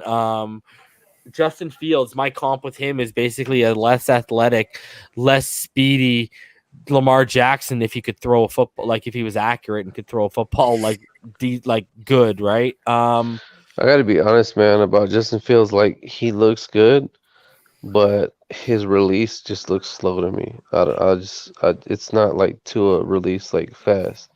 That's it. Like, I'm not saying I don't like the kid. Like, he's good, but like when you apply like what he's got, like when you apply it to the professional like game, like is that enough? That release. That's it, man. You play quarterback, so you know more than I do, but that's just what I see. I'm just like, ugh. Yeah, it looks real slow, bro. It just does. Well, I mean, I just know with that kid, every year he's improved as a passer. Every year. And then with that athleticism, and every year he's improved as a passer and on a big time level. I mean, with the guy like that, the ceiling is sky's the limit high. It's not a set ceiling because you see where he's at in the college level playing big time football. But when you see every year he grows as a passer, it's just like you can use the Tua example. Like Tua in when he was in high school when he went to that quarterback that school with Trent Dilfer, Elite 11. Said, and he said you needed to improve on this. To improve, and year by year you saw in Alabama improvement, and then he popped off. Those type of that's what you look at in the quarterback position, like every year improvement. Whereas like you have guys that have come out and like they look like this polished player, but really they plateaued. That's Damien, that's what I get, bro. Like, I'm not hating, bro. I'm just saying what I see. Oh, no. I'm not hating it. I hope you're right, bro, because like what you're saying, if that proves to be true, bro, that's only gonna help us out in the draft, bro. Even if we're the 3 pick, because like honestly, man, like if that proves to be true, man, like we get Panay, bro, because that means this dude's legit. Yeah. I want this kid to have time. I know he's a rookie, bro. You can't even compare his situation to Fitz. You just can't compare, bro. One guy's a veteran. He's been doing it forever. He as a pro, like, it's not the same thing. You gotta you give him like assurance, confidence. That's all it's about. He's a rookie. You give him the assurance, you give him the confidence, bro. If they want to get the second pick or the first pick in the second round, it's gonna be high too. You can still go get Najee, bro. You get a left tackle, you get a running back that does it all, blocks, can get extra yards, he can catch a ball. What more do you want, man? To help Damien. help him out, man. I mean, remember how we were talking about the other night how All I can think is this player comp now. This is why I hate doing this crap. Remember how Brady in his first year, the year they won the Super Bowl, how he sat and Bledsoe played for Pittsburgh and Bledsoe won that game? Right. You remember that? Yes, I wonder how many people remember that, what we're talking about here. Not many. How many quarterbacks can get benched in the AFC Championship game, come back for the Super Bowl, and win the Super Bowl? Okay. Do we have that kind of quarterback? I think they're hoping he is. I think every evidence they have shows that he is. And I think Flo is more of an old school football guy than people realize. And that's what Belichick is. And that's where he comes from. So really, if you look at the history of how they run their quarterback and how they run their entire team, none of this should be a surprise to anyone. Okay. I mean, I know that Tua can take it mentally. He was benched in his college career after winning a national title. I love it, bro. Right? I love it right now. So why is it that we just can't accept he had a bad half? I just talked to everyone that said, why can't we just accept that? I mean, I saw Marino 3 games away for weeks, multiple weeks in a row, and he came back and ripped the NFL apart. I don't know what's going on with today's culture. I have no idea. It blows me away that we're even talking about this when we're about to be the 5th seed, 3rd pick in the draft. Man, we should be so ecstatic. I've been saying it all day. I just don't get it, man. It brings me down. I hate it. I just think that since. By the way, Rhino, I just got to get this out there. Okay. Because I've literally been sitting here thinking about this, whether I'm the Manziel or the. And I think whoever said Big Ben, I would probably give them the nod. The comp. That's probably the Baker makes a lot of sense. The Manziel and the Russell one, me and Damien are talking about, that makes sense. But at Big Ben, I think that makes the most sense. Whoever said Big Ben, that would probably be the best comp. Okay. But that's why I don't like. You guys have heard me. I said it last year when I gave comps for players like Tua and stuff. I don't like comping players because then you get those expectations. Everyone heard Russell Wilson, Drew Brees with Tua. But people forget how Drew Brees was with the San Diego Chargers. Exactly. Just saying. And Russell Wilson wasn't all that until now. You know, so they were expecting, when they say that, you know what they're expecting? Oh, Russell Wilson's coming off battling an MVP season. That's what I'm getting. You know what I mean? They're not understanding that. No, they're comparing. He's like Russell Wilson was coming out of Wisconsin, not Russell Wilson. Now, like Super Bowl champion, battling for best player in the world. Russell Wilson. Same thing with Drew Brees. They're expecting Super Bowl champion, super accurate Drew Brees. Yep. When they're saying no, it's Drew Brees coming out of Purdue. Yeah, but you know what I mean. The fan we base drafted him out of Purdue too. This fan base, damn Fletcher instead of, I just dips and butts were candies and nuts, bro. Yeah. This fan base is so thirsty with that quarterback position. Yeah, but okay, Pyro. I said this to Rhino. I said this to Ball Game. I said this to Dame. How do they have a right to? Because I grew up, all right? My grandpa taught me, my mother taught me, beggars can't be choosers. That's right. We have been begging for a quarterback for over 20 years. Now we get him, and suddenly we're the pickiest and finickiest fan base when it comes to the position. Like, we're coming off Tom Brady. Like, at least Patriots fans they can be finicky and picky with who they got, Cam Newton, Stidham, or Hoyer, whatever, because they're coming off 20 years of Tom Brady. We're coming off 20 years of like 30 different quarterbacks. We don't have that right, okay? But I was saying I don't agree with their expectations. I was just saying, since it's been so long, you know, they're and I agree with you. Once they shouldn't be. They don't have the right to be this picky. I mean, honestly, we've had a decade of quarterback musical chairs. I mean, we shouldn't be that, you know, and demand of what he should or shouldn't do. You know, I just feel that's like so early anyway. Well, not so early. It's rookie season. Let me ask you this: if Flores has these cojones and he's willing to pull his rookie quarterback to put himself in the situation to win, if he thought that guy didn't have it, don't you think Flores has the cojones to bench him anyways from the beginning? Yes. Yes. That guy ain't scared of nothing, bro. No one wants to trust Flores, but then everyone wants to trust Flores with everything but the quarterback situation. Oh my God. Yeah, That's man. what's hilarious, bro. When it comes down to that, man, I think he just saw it as like, what teams do in the pros for baseball, man. You just see that one guy's out of bullets, and you just put the other guy in, man. I mean, he's just a rookie, bro. Like It's crazy. when that happened, before Tua got rolled, bro. I mean, I think that was the final straw, but he was just out of bullets. There's nothing else that he could have done. I blame And it's not football. it's not a diss to Tua. It's just that's it. That's just put Fitz in and make sure this kid don't get hurt. Rhino, that's for you. That's for you, Rhino. Yes, sir. He does, man. It's awful. But what I'm trying to understand is why, when okay, his rookie season, we all know that. We all know this. We all got to take that from the account. But when the guy gets benched, it doesn't mean that he's automatically a bust. That's what I can't stand with this fan base sometimes, because the first time, he's a bust, and then as soon as the Arizona game and all that thing, bro. It goes back to what I said. He's the guy. He's it. He has it. And then as soon as he get benched, with the Raiders, all of a sudden he's a bust. He's not it.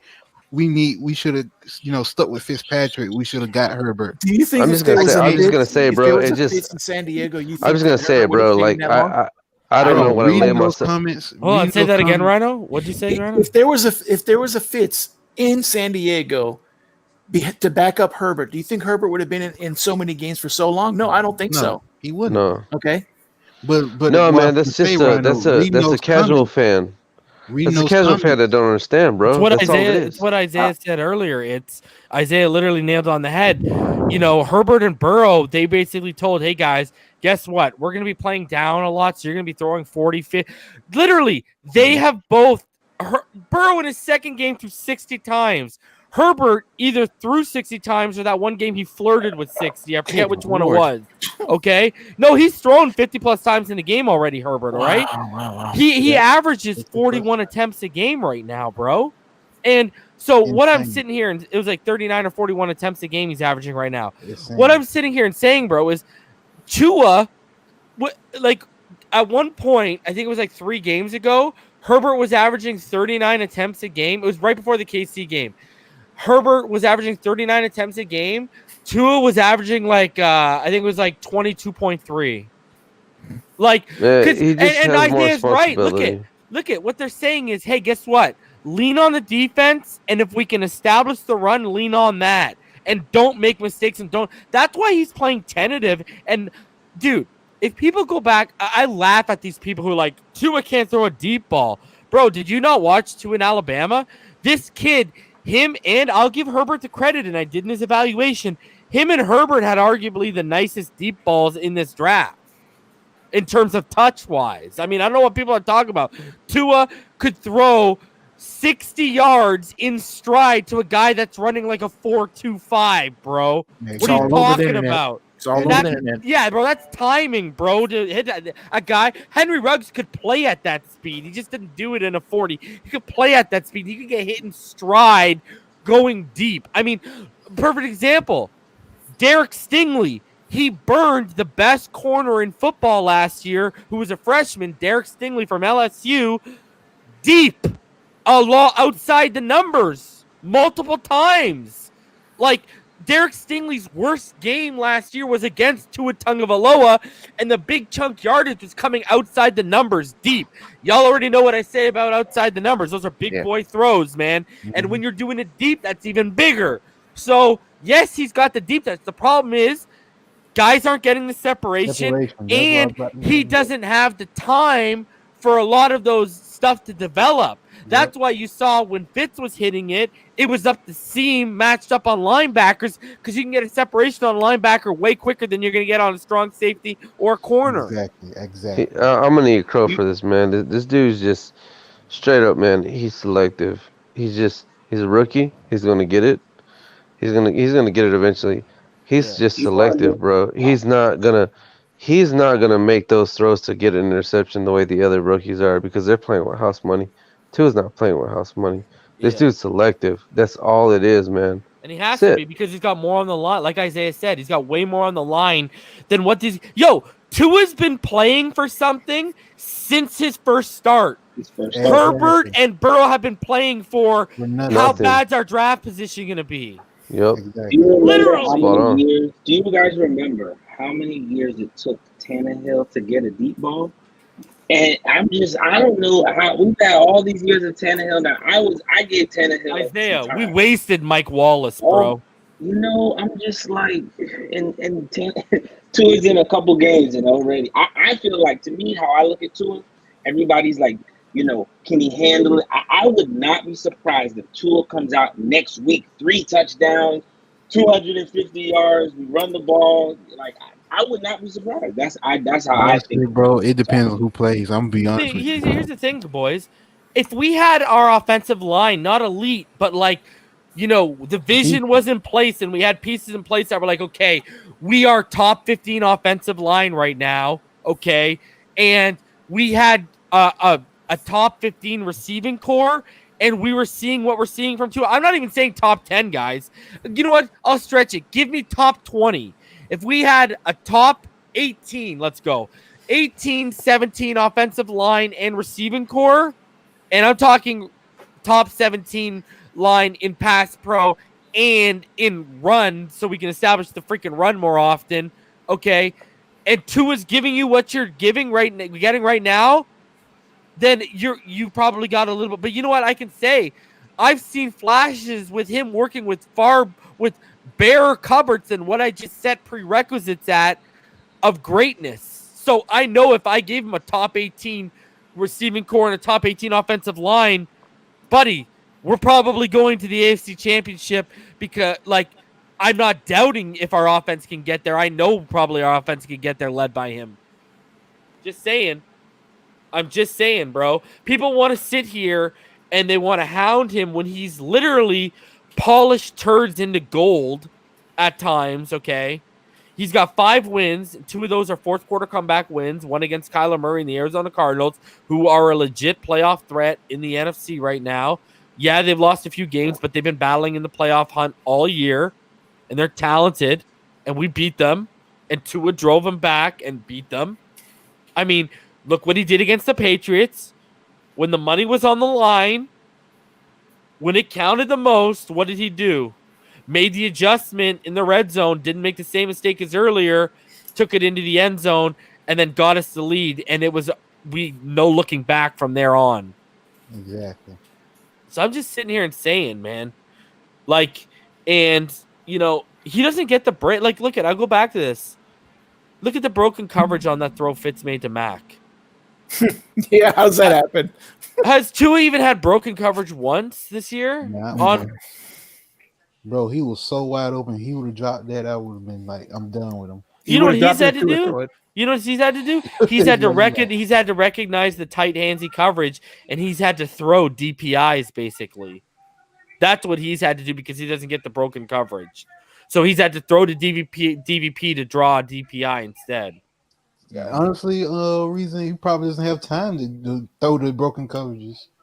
How fast those defensive tackles go through. I don't know, man. He's just funny, less confident in his pre-snap reads is what I feel. I feel he's just less confident than Fitz. Fitz makes a pre-snap read and he goes with it. Because he's there. He's seen everything, right? Yeah. Look at Dante pointed it out. Look at the difference in the Tampa 2 looks. When we were getting Tampa 2 looks, you could tell Fitz knew exactly where he was going pre-snap, whereas Tua was a little more hesitant. I don't know what I'm going to do with this right now. Because I keep telling y'all, Damien, he knows what I'm talking about.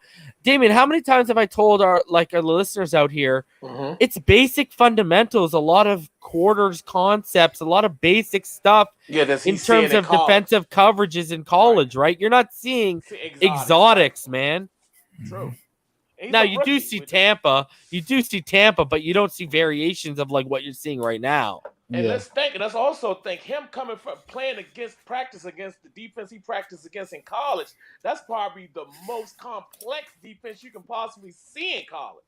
And that's still not on the level of what he's seeing in the NFL. NFL's a different monster. Yeah, exactly. Preach it, Pastor. Yeah, because he's seeing basically a dumbed down version of the type of NFL we defense. run. Yeah, because under the same coaching tree. Yeah. Yep. Yep. And I again, agree, man. man, no proper offseason. No proper offseason. And he spent that whole offseason. He spent that whole offseason rehabbing, not Exactly. preparing and working out with former football players like Burrow and Herbert. But according to these experts, he's a bust. I don't know, And man. I I ain't just talking seen about way the too media, many. I'm talking Here's the about the thing. team. Okay, well, here's the thing. Let's put it in perspective. Have we seen? Can we all agree? We've seen we'll say far more flashes from him than what we saw in Rosen. Oh, definitely. Oh God. Definitely. No, I'm not trying to be a smart aleck right now or anything like that. I'm just saying, like, I'm legitimately asking you guys this. Yeah. Have we seen? definitely. Oh hell yeah! I didn't never see a flash of Rosen. So why is this? Why is this or so nothing. fan base? Why is this fan base so behind that guy who gave you nothing? Where 2 is 5-2, and 2 of those wins are fourth quarter comebacks. And I've given you, look at the company he's keeping. He's got the 7th best catchable percentage in the NFL right now. 78.6% of his footballs are catchable. I mean, I named it. 6 of the names ahead of him, 5 of them are Super Bowl winners, and the other one is Deshaun Watson. I'm just saying, if you throw in the Jakeem Grant, it'll make any quarterback look bad. I'm just saying. Matt Collins, too. I mean, guys. Yeah, Matt Collins, too. People still forget. Matt Collins. Guys, the Eagles have one of the barest receiver cupboards for like a couple years, and they said, bye-bye, Mac. Yep, they did it for a reason. They said, bye-bye, Mac. See ya. Like, yeah, we'll ride with the guys we have. Guys, Lyndon Bowden and Isaiah Ford are our most reliable receivers. You realize what? And I'm not talking about tight ends right now. I'm talking about receiving core. I would say, because DVP's out. I would say Gaskins coming out the backfield too. The fact you have to say that is just I know it mind-boggling. hurts. Don't it hurt? It just hurts to say that a running back is a better receiver than the receivers. And that's why we shouldn't draft Najee. We should double up on receiver. That's right. Tell him, Damien. Hold up. Wait. What was that? Pause. And let's just get a bigger power back to complement Ahmed and Gaskins, like me and Reason's boy Trey Sermon, or from Ohio State. Yeah, or any other or type of Najee Harris. It's a guy from Louisiana. I forget his name because I watch a lot Najee of Louisiana Harris? Lafayette. Najee Harris? We just need a big bowling ball back and short yardage to complement. Oh, Najee Harris. Najee Harris. I get you. Yeah, I agree. Damn it. This guy.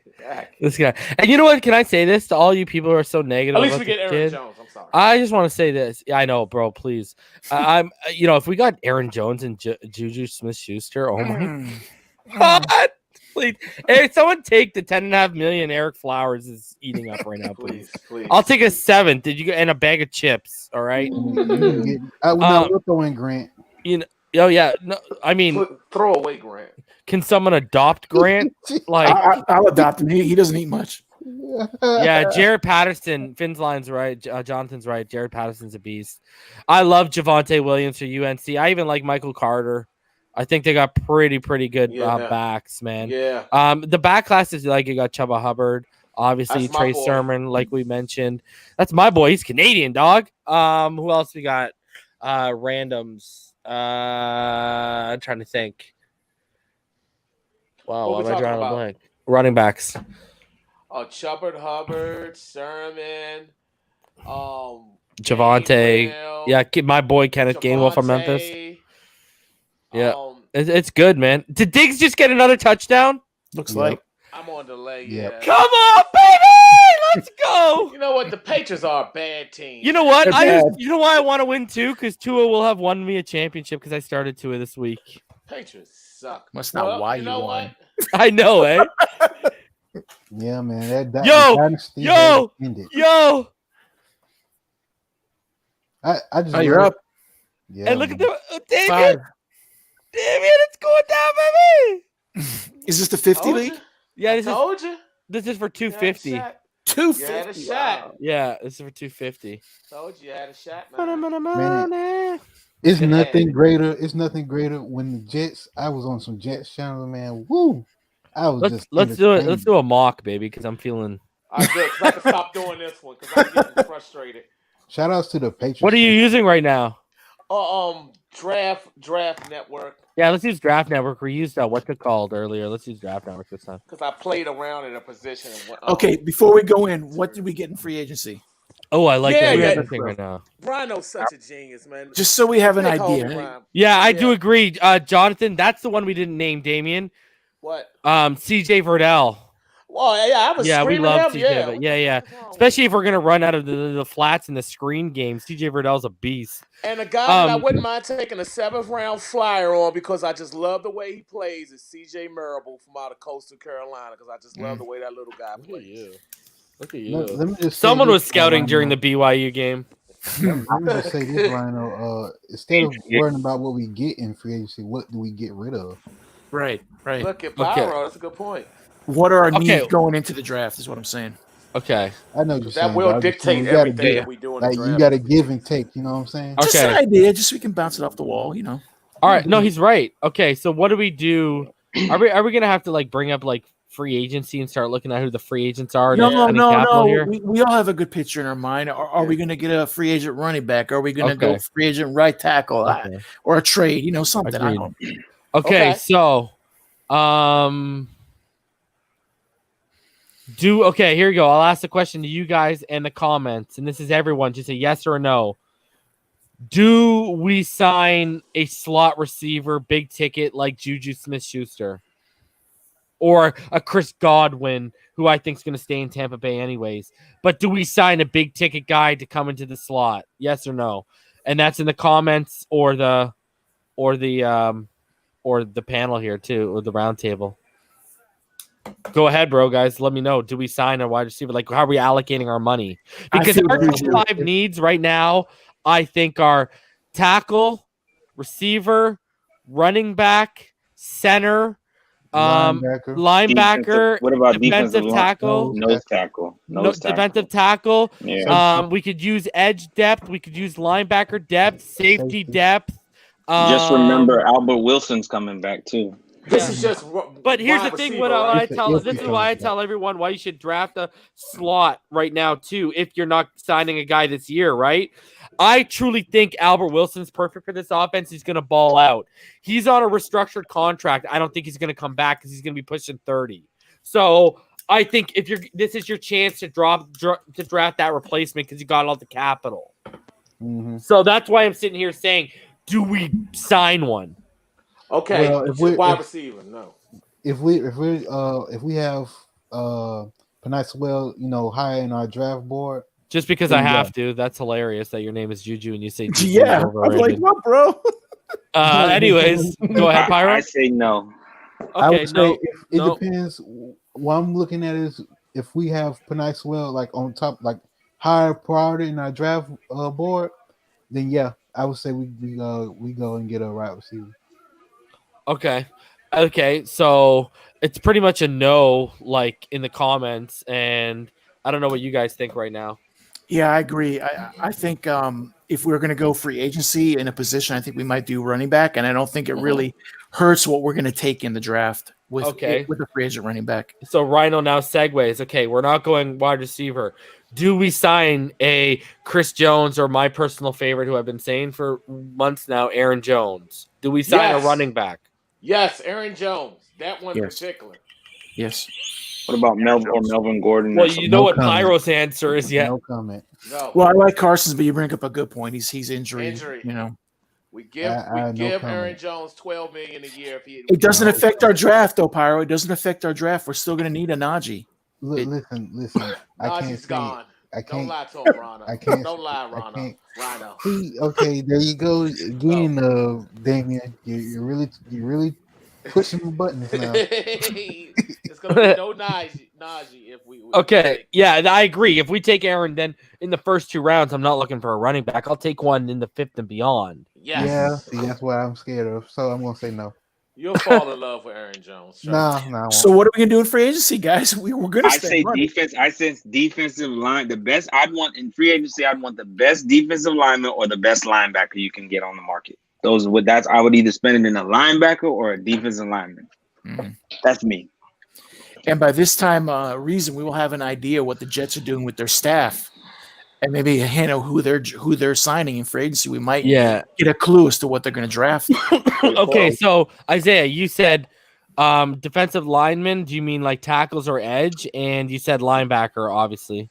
Yeah, I mean, I just feel like that guy in the middle, or I mean, who's really behind like our like who's behind? We don't really have any depth in ends, or I mean, I don't know. I just feel like our defense, because I feel like in the draft we're gonna go heavy offense. So if we're talking about getting linemen, wide receivers, running backs, we need to spend a little bit of money in the defense to make sure it stays elite. Mhm. That's my thoughts. Mm-hmm. Guys, Fair what are your point. thoughts? That's a fair point. That's a good point. The more it gets away from us talking about running backs, then yeah. So we went heavy on defense in free agency last year. We went heavy in offense in draft picks. I think we don't go. I really think we don't go heavy in free agency.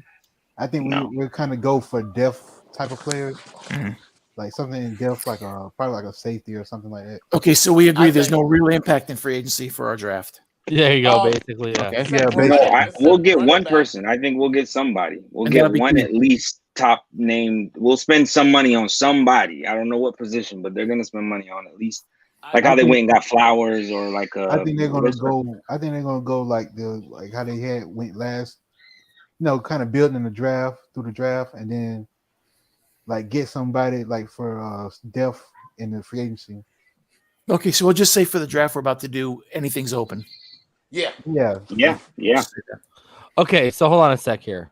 So, okay, for linebacker, do we sign a guy like Levante David from Tampa Bay? He's 31, but do they try and bring it? The guy is like 100, 110 tackles a season. Do they go and get a Shaquille Barrett or Matthew Judon is off the franchise tag? Do you go get a Matthew Judon and get another edge player?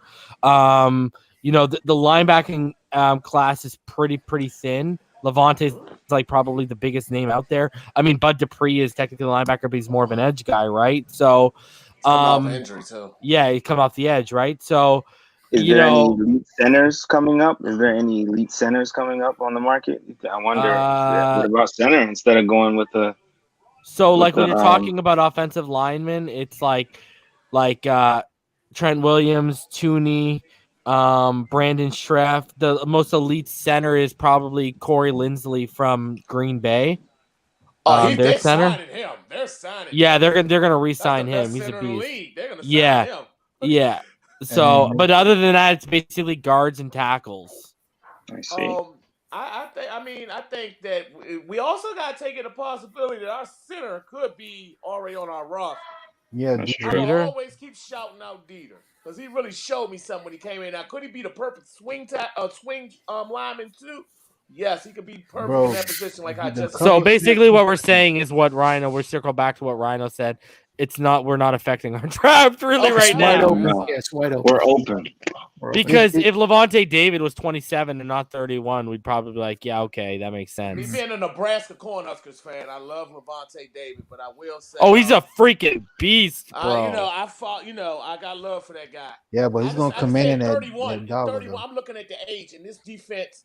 I want to plug in 20-some-year-old guys into that young defense. I don't want to go old Dolphins way no more.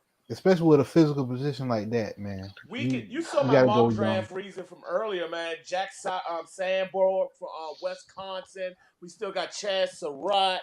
We got guys out there we could draft and catch probably within the 4th round at that linebacker. Chaz is gonna go on the second, B. Yeah, in the second. No, but what I'm saying is, I think you got to make that linebacker pick in the first 4 if you're taking it in the draft. Yeah, that's what I'm saying. Like you got Jack Sanborn, you got guys that you can take in that 4-way. My thing is reason if with that first round pick, if Collins if Xavier is there, I take him. Yeah, I take Zavin because Zavin Collins is literally like the prototypical guy. But if you're taking him, I really want Nick Bolton though, man. I can get him in the second. He's a beast. But he's just that old school linebacker. If you're taking him in the first, that means you're not getting your wide receiver in the first round. There's some good receivers though. All right, let's rock this, man. We're drafting the slot position in receiver too. So how many rounds do we want to go, guys? 5? Let's go. Can we? Yeah. You want to go all of them? I want to go all 7. Oh, wow. That's just me. That's just me. I've been Let's doing go this shit all 5. day. Let's go 5. Let's go You Okay. 5. freak. Okay. You're a freak. You lost your mind. Sevens will save for once when the season ends, guys. These will be Yeah. sevens. When We'll you- we'll when you- leave you some anticipation here. Yeah, man. Jesus Christ. man. This game is horrible. I have nothing to Whoever- watch him. I knew something was wrong with you when you Tell me, talking Dick. bad about Najee. Tell Hey, me, Damon, as long as we get Najee, it's all good. I want him. Hey, my man. I want do him we bad. want to go by their Hey, we gonna be predictive best board friends. or by their player rankings? I just want to say something, man. I just think that in this draft, we're going to have our cake and eat it, too. I mean, straight up, man.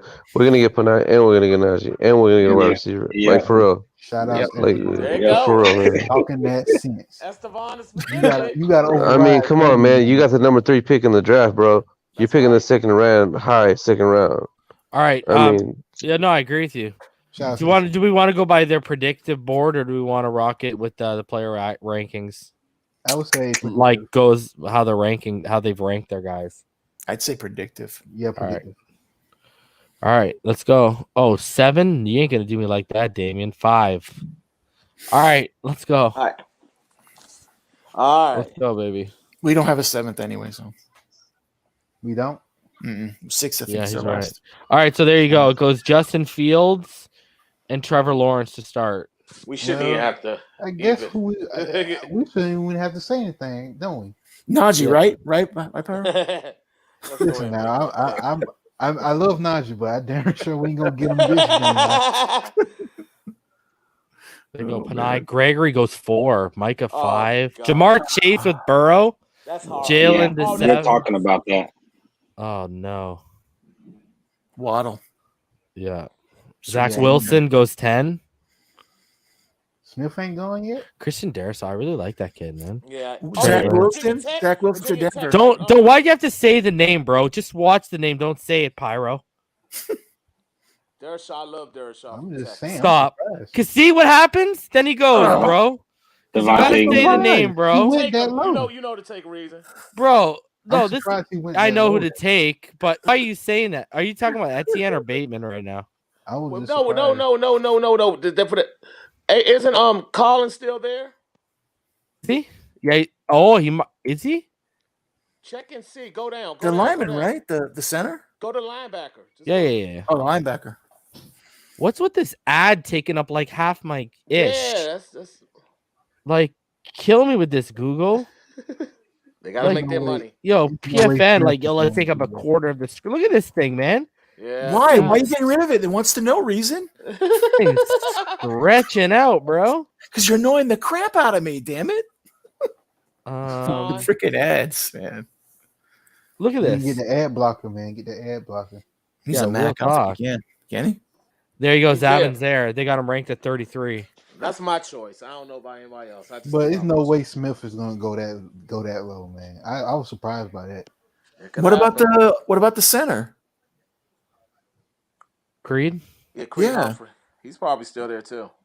Bro, this ad is literally pissing me off right now. Like, they had to pick the biggest ad you've ever seen in your life to take up the whole screen. My They- God. They were like, "Oh, he's a Dolphins fan." Okay. Look at this, bro. Like, I can't even cope right now. I gotta like click and drag on this, man. There you go. Thank God with my life. All right. So wide receiver, Bateman. I mean, that's a big pick right there. That's a big pick. You said Creed Humphrey, right? Yeah, I'd like to see Humphrey him still still there. Allow me to. There you go. He is. Yes, he is still there. God, it just seems so hard to pass up, man. I That's don't what I know, take. man. Najee still, Panay and Humphrey? Call me happy. I'm joking, guys. Get Humphrey. The only But other we did- option I think We is did that the last linebacker. time, though. We did that Yeah, last time. we too. did. Earlier today. Let's switch that up. Okay. Okay. What about a receiver then? Yeah, okay. It looked like it was Bateman or Marshall are probably your best options right now. But we agree though, if Humphrey's there, Yeah, take him. Okay. Yeah, definitely take. And then here's your running back. Etienne's What's still there. Najee's still there. By their ranking, you'd probably have to take him now because they've ranked him much higher than our last one. I agree, Zavin Collins, if we're going linebacker. Thank you. I'm just saying. I understand.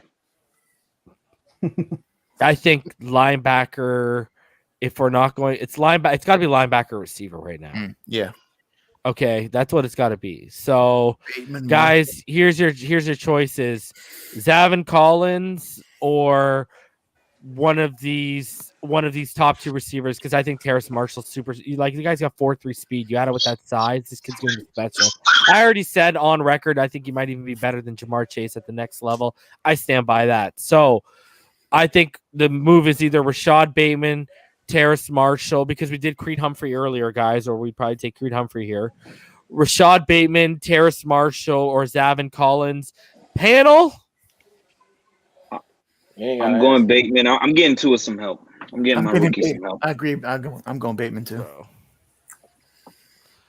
Okay, say it again. So we got Rhino says Bateman. Next, Damien. I go Bateman. Zavin Collins, man. Okay, I'm with you there. So we're at 2-1 right now. We go Pyro. Oh man, I want Najee, but I'll go with Bateman. Yeah, I think it's too rich right now for Najee. I know. He's gonna go. So, but I'll go with Bateman though. Okay, so what are we at? We're at 2-2 right now. Yeah. Isaiah. I go Bateman. Ooh, 3-2. We have the same wide receiver Sharif. already. Bateman. We can get a linebacker later, right? Oh wow! So you never should have showed me that tape. Reason. I know, eh? Yeah, me too, man. I've seen about Bateman. Oh my god, yo, Bateman. I think Bateman's better than DVP. Like, I think he's just a better separator than DVP. He's glue, dude. Yeah. He's crazy, bro. All right. So yeah. Okay. So Rashad Bateman's the pick. Sorry, and there go Terrace Marshall goes right after. I understand. There goes Zavin Collins is gone. Najee's gone. Yes. Gone. Creed Humphrey's gone. Najee's gone. Yeah. No. Look at the run on players. It went Marshall, Etienne, then it went Zavin, then Najee right after, and then Creed to Jacksonville. Jacksonville has Trevor Lawrence and Creed Humphrey. Of course, the Steelers. Look at the hole we put ourselves in, because the receiver class is deep, especially for what we're drafting. Yeah, it is. Yes, it is. Slot position. Now we still need a running back and a linebacker. Yeah, but I think we got wide receiver. I think I'm not mad because I think we got wide receiver 1, bro. I agree. I'm with reason, but I'm just. It was just not wide receiver 1 for this scheme. Well, he can be wide receiver 1 for this scheme. Well, for sure. You guys didn't want him, so what my vote would have went. Yeah. All right. I would have voted with you, my brother. Yeah, but it's only 2 against what? Still got St. Brown there. Take Dylan Moses. We got to take Dylan Moses, probably. Or Josh Myers. Oh, I didn't. Okay. At this point, I would go Creed Humphrey. 2 picks before. Oh, go back. Okay, let's go. What position? You want to see linebackers? Safety. Yeah, and safety too. So it's Bolton or Moses here. Oh, Bolton's still there? Nick Bolton's still there? And Chaz Surratt. Look where they have Surratt ranked. They have Surratt ranked at like 74. Whoa, they have him low. And then could you go to safety? Yeah, safety. No problem. Safety right there. Please tell me Najee went to no divisional rival. He went to Pittsburgh. Paris Ford. Javon Holland. Yeah, but we can wait around, right? Yeah, we could. Buddy, there's good guys. Look at Nazruddin. They ranked him low. Cisco. Caden Stearns later. I like Caden Stearns out of Texas. Yeah. Darius Washington. He's not as good as Morig, but he's pretty good. Richard LeConte. He's all right, but Morig. I like Morig. I love Paris Ford. And y'all know I have a man crush on Javon Holland. Andre Cisco there. Andre Cisco from Syracuse is there. Yeah, he's a beast. And then what else do we need? Okay, we need linebacker. We didn't take a linebacker, right? So there's safety. Here's the edge. Here's edge right now. He's a beast. Ojulari, he's a beast. Patrick Jones, y'all know how I feel about him. Basham's there from Wake Forest. I like Basham. Quincy Roche's a beast. Shaka. Shaka's there too from Penn State. Yeah, he's low though, right? Yeah. And then center. Center is, if you look at the centers, we Trey got Smith. Josh Myers, Landon Dickerson, Alabamerson. I like that. Dickerson. That's the comfort, the familiar. These are two guards, guys. If you don't know who they are, Trey Smith and Deontay Brown are guards. Yeah.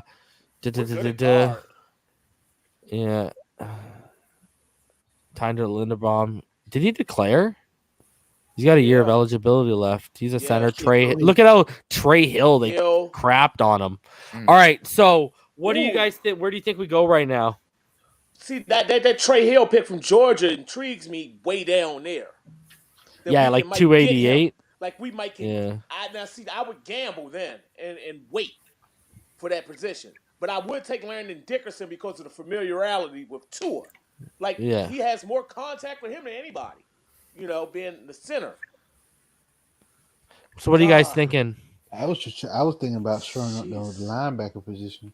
Bubba Bolden. We got guys acting who's Bolden. Bolden from Miami. He's all right. I was thinking of Moses. But this is from taking Bateman. Now you're in a predicament. All these. Our next. So that's the fun part of it. Our next pick is 54. Our next pick is 54. Yeah. So our next pick is in 19. So here we go. I am on board with taking the linebacker right now. Yeah. My thing is, do you want Moses or Bolton? Oh, Moses. Oh, my God, please. Yeah, Moses. Give me Bolton. Moses.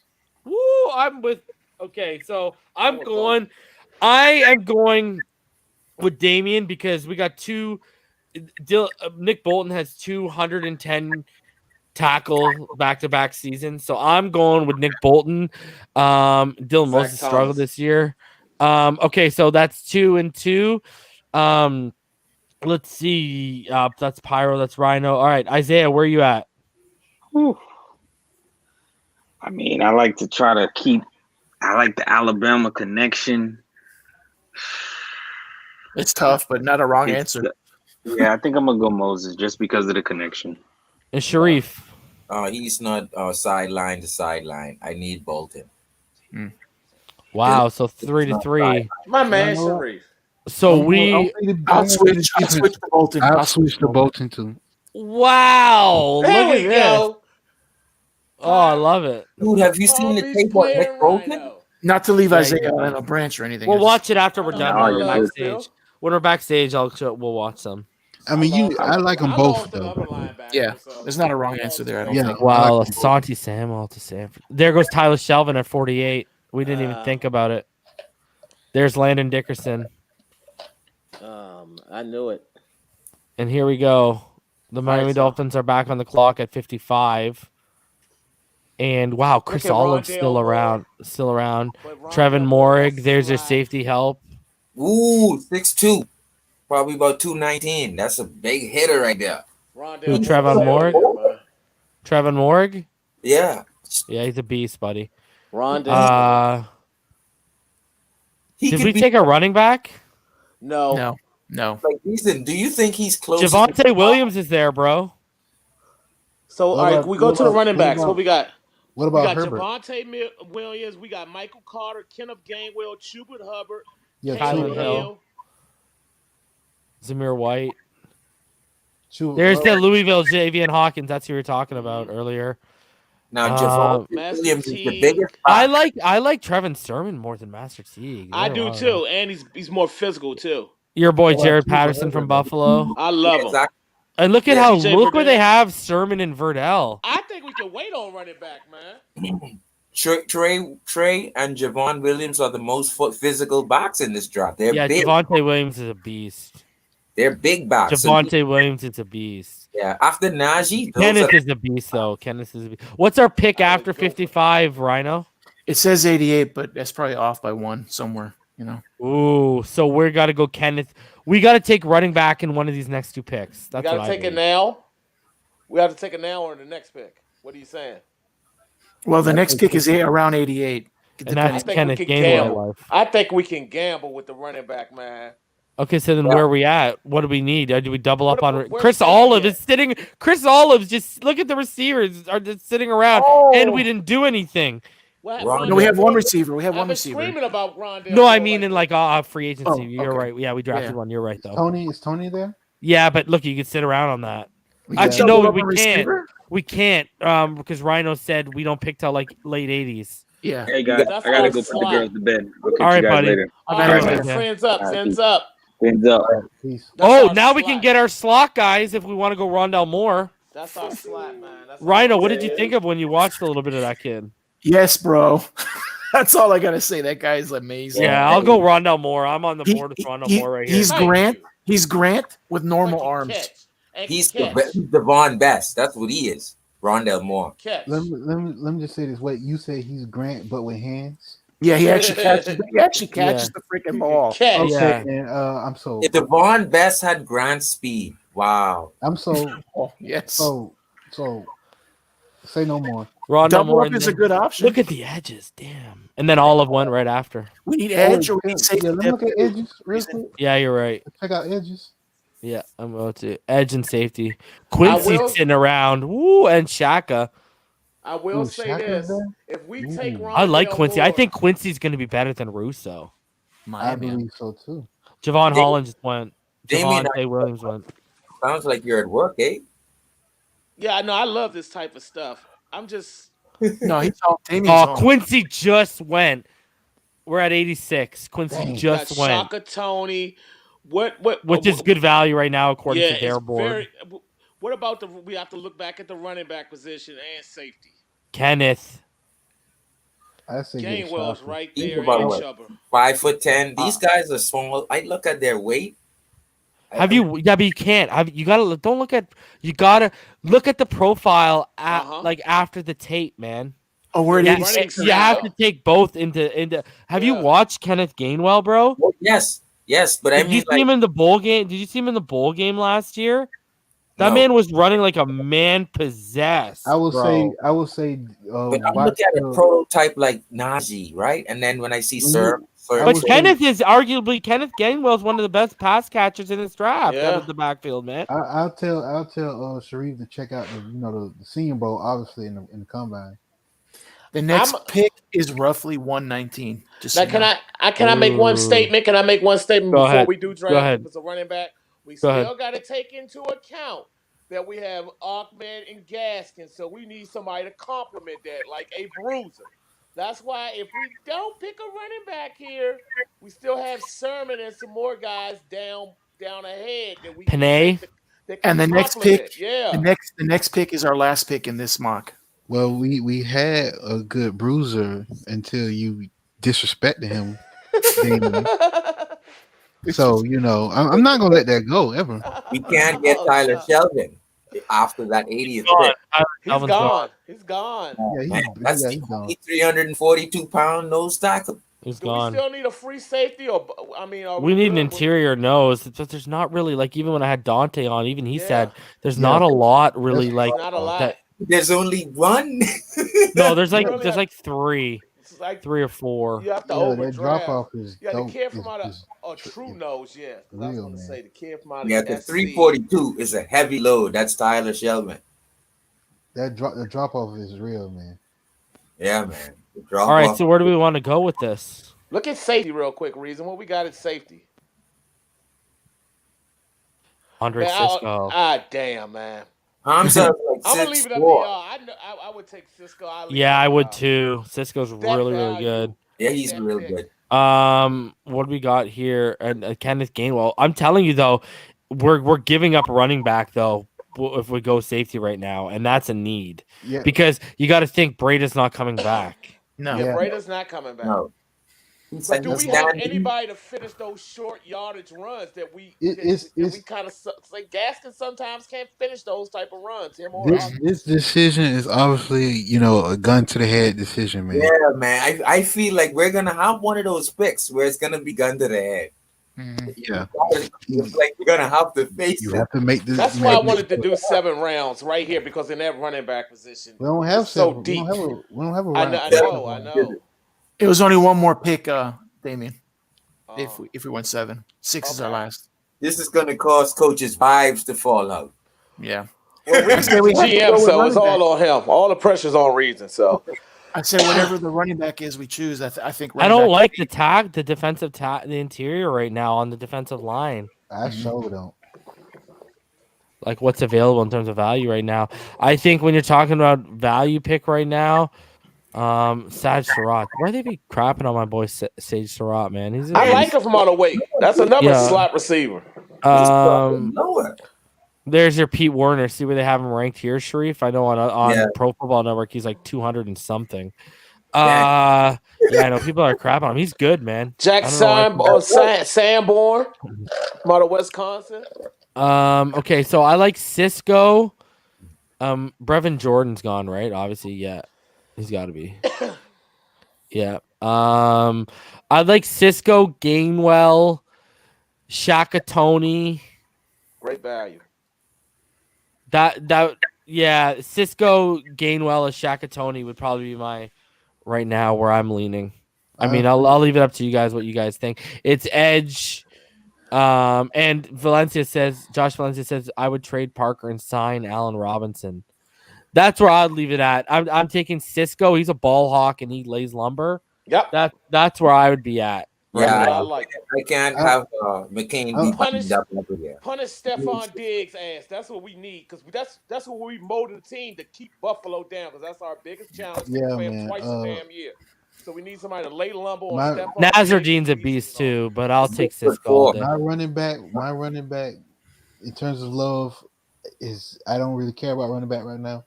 There we go. I'll go safety. Be quiet. Think of it. Hamza Nasruddin is 6'4". Where's my next pick? What around 119? But yeah, Danny, I'll go with Cisco. I can't look. I can't look. I can't look. It's gonna work out. I can't look. I can't look. No, it's not. I can't look. It's gonna work out. I promise. When we don't get Najee, it's freak this draft. Oh, come on! The guy goes out 113. Oh man, Chuba's gone. Chuba, bye Chuba. 11 picks. I don't know where the draft order is coming from. I really don't know where the draft order is coming from. That's crazy, bro. The fact, this draft was going to be insane when Smith went low in the 20s. We got Trey Sermon, look 220. at you got Trey Sermon still around, and Verdell's still around, and even Puka Williams is still around. Yeah. There's my boy. They're crapping on my boy Max Borghi. Look at this. Kid. From Washington State. He's a beast, bro. He's a beast, bro. He had like a 27-yard run last week too. Yeah, he's a beast. Your boy Jared Patterson from Buffalo's still around. Yeah. Like there's still running backs here. I'm not gonna reach on Chuba. Well, not reaching, but like Chuba's kind of had an off year, so yeah. Is this our last? This is our last pick? No, it's not. This is round 4, right? This is our last pick for this mock. 6 will be our next one. Oh, okay. There's your boy Nico Collins is around, bro. Sharif. That's one of the 5 receivers in the draft. White. Interior. Did we get our tackle yet? Our center? No. No, because we passed on Dickerson when we could have got him. My goodness. We passed on Creed and Dickerson. Trey Hill. Yo, Trey Hill's still sitting here. That's why. Look at how they've ranked Trey Hill. Carlos is going to be your mouth. The reason we can't go by their rankings because we watched the game too. All of us watched the game. Yeah. And that familiarity with the guard. Well, right Tyler Linderbaum is really good from Iowa as well. Mm-hmm. So I mean, there's still a couple center options here. Like that's what. So I'm not really like, I don't get some of these rankings. I think they're a little low. They are. But none of them are there, Ruiz or Creed Humphrey, but they're a step lower. And they're certainly not Thompson. Yeah, but they're better than Karras. Yeah, they're better than Karras. Not as good. Have you looked at Trey Hill? Trey Hill is a big man. Yes, he is from Georgia. Trey Hill is a very right big man. beside Kenley. Yeah, that's where they played together, right? Yeah, and that Georgia, and you got to remember that Georgia offensive line. Look what it did for DeAndre Swift. Sorry. Exactly. And Jake Fromm, and look at how much Jake Fromm, as terrible as he was, look at how far a terrible quarterback could take that team because that offensive line was ridiculous. Yep. Who's the quarterbacks? I just want to see who's the quarterbacks sitting around. Wow, they're all gone. What? Oh, they're all gone. Brock Like Purdy. Kellen Mond and Brock Purdy and Sam Ellinger. I like Kellen Mond from out of Texas A&M. Michael Penix. They have Michael Penix here. He's not declaring. Why? He's not. Yeah, this is bootleg. It's the Draft Network, bro. They're out here tampering. I like Pro Football Network better, to be perfectly It's much better. I did a draft in that one too today too. Pro Football Network. All right, so let's. That's what we did earlier. All right, so how do we roll this out? Where are we looking at right now? Okay, You don't like running back, right? You don't like running back. What's left? I mean, that's probably like the best value right now of need. And the edge. Yeah, edge. Oh, yeah. too. Who's edge? Who's left? Wasn't Shock? Oh no, Shock. Oh, he did. Oh no, he's gone. Yeah, they're gone. Yeah, Edge doesn't have a lot of value right now. What picks have we gotten so far? We have Panay, Rashad Bateman, Nick Bolton, Rondell Moore, Andre Cisco. Oh, That's so a you got damn Juju- solid So you draft got Juju, Rashad Bateman, Rondell Moore. It's not a solid draft. No, we didn't get all because of one player, bro. Come on. That one player will take us to the promised land. I'm telling you. All right, The let's Steelers go. are What going do to we Super want Bowl. to take here? What do we want to take here? I would take the running back. Probably. I take running back. Yeah. I could care less about it, but yeah. Cuba Hubbard will have an offensive line to run through. Don't be a baby, Pyro. Oh man.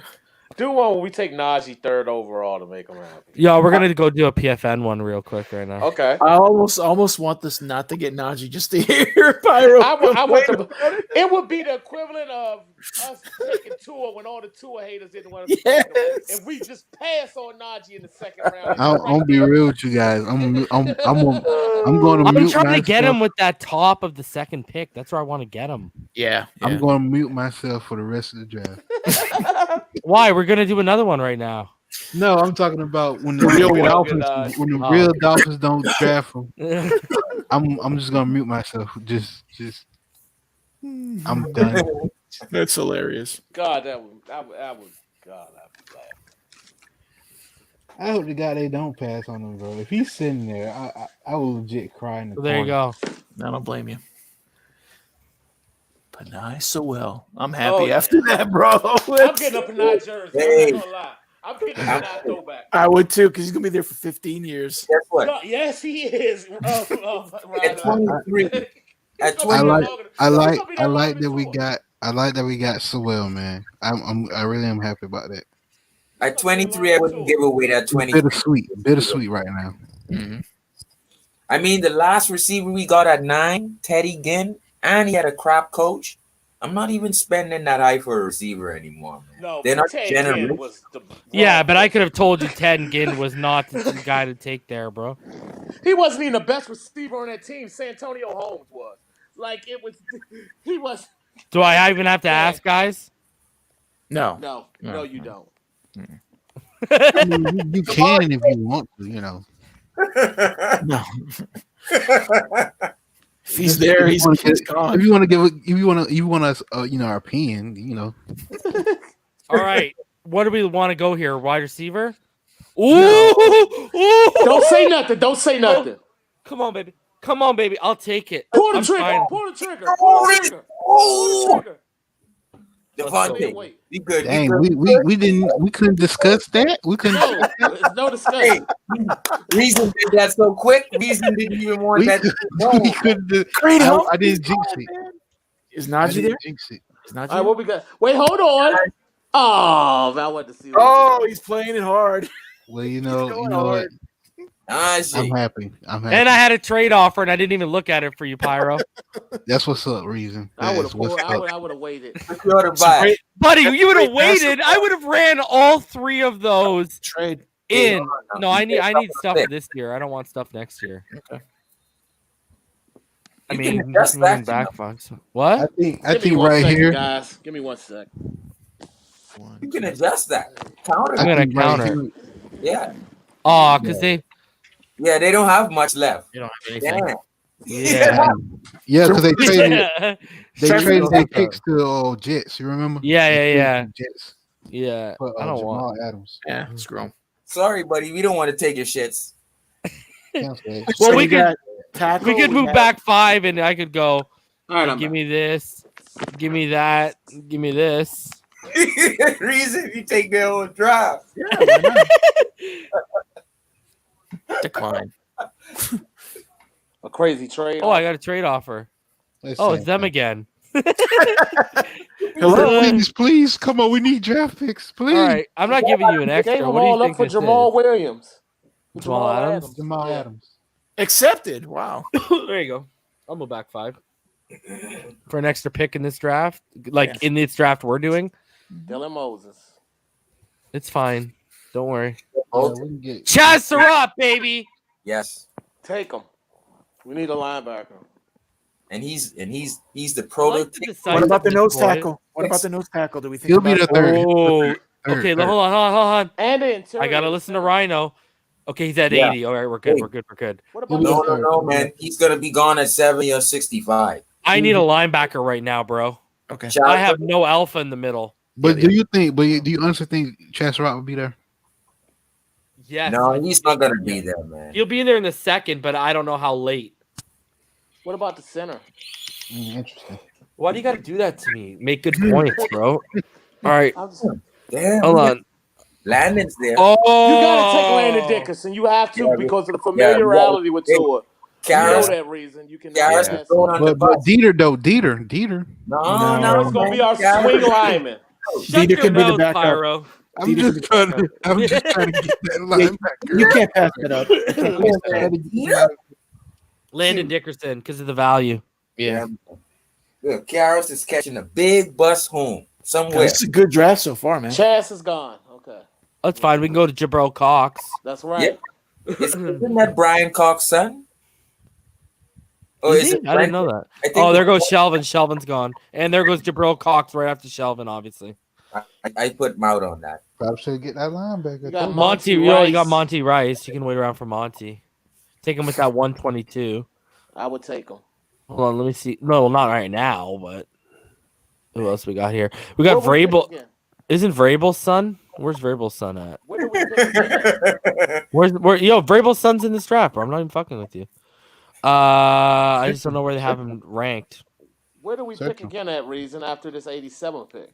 Why you gotta ask me questions, bro? Before the trade, we're scheduled at around 119.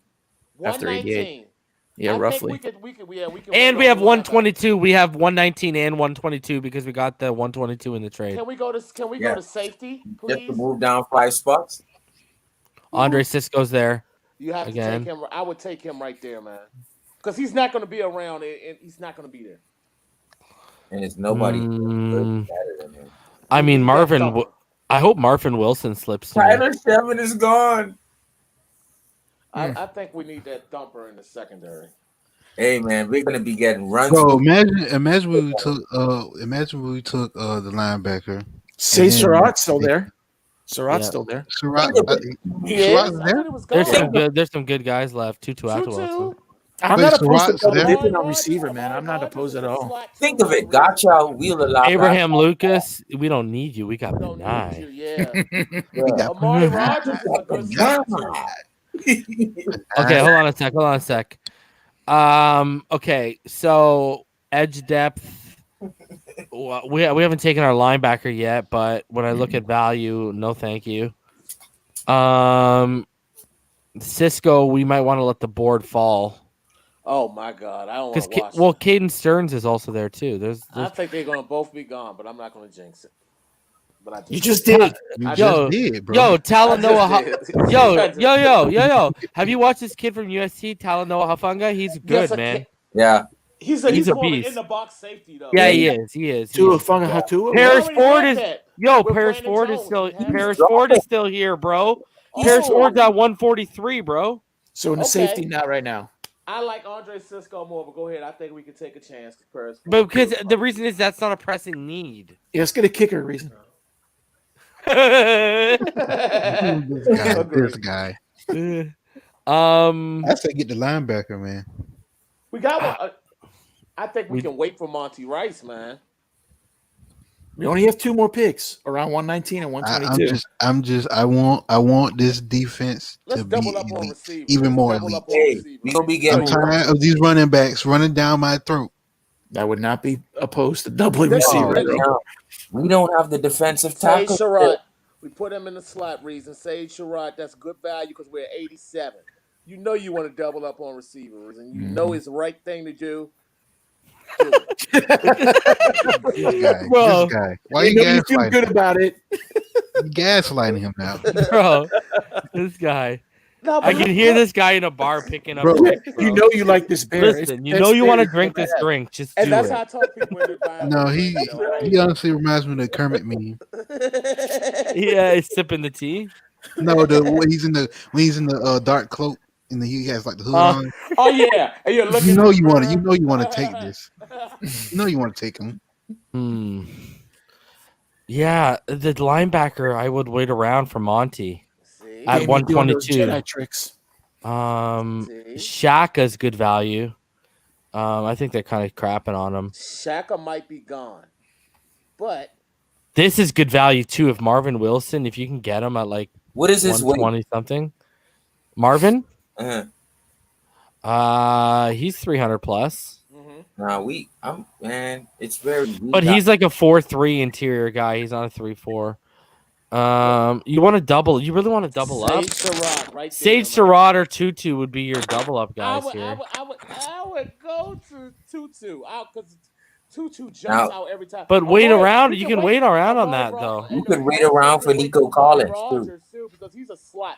He's in the slot, so we can get to him late too and put him in the slot also. Amari Rogers out of Clemson. So I'm just saying, there's possibilities. There's endless possibilities. We got Devontae Smith, remember? Yeah, but we want weapons. Damn it, we need weapons. Because we're not going to have Wilson after next year. More than likely, we probably won't have DVP in 2 years. Preston, we can't depend on him. Grant, we know we can't. So we're depending on Bolden and Kurt Merritt. We don't know about him. He's a question mark. No, I think he's developing next year. I think Kurt is going to pass Collins next year. So he's undrafted free agent. Like I don't know with that. We need receivers. That's more Period. of a crapshoot than a draft pick. Yeah.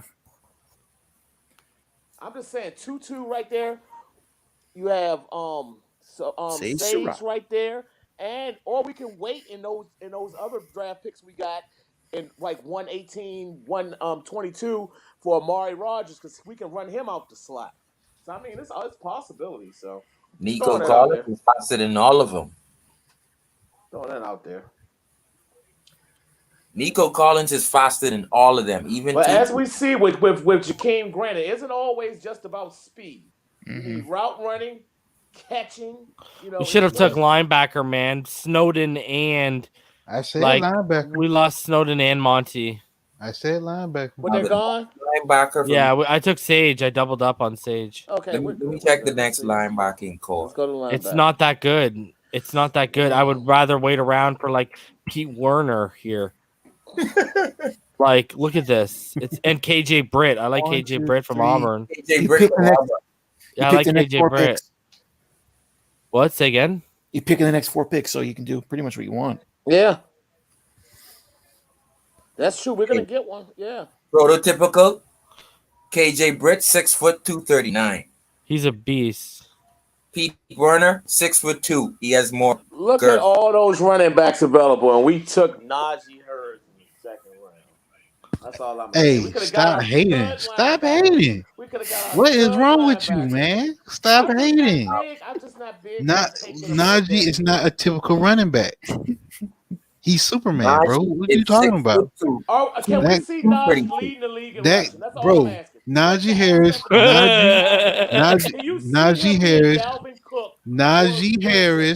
Najee Harris is low key X-Man, bro.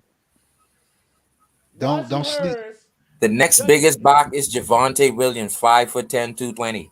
Najee Harris is also benefiting off the fact that you have stud receiver all over the field. So he's not a Oh, Mason damn. guy, man.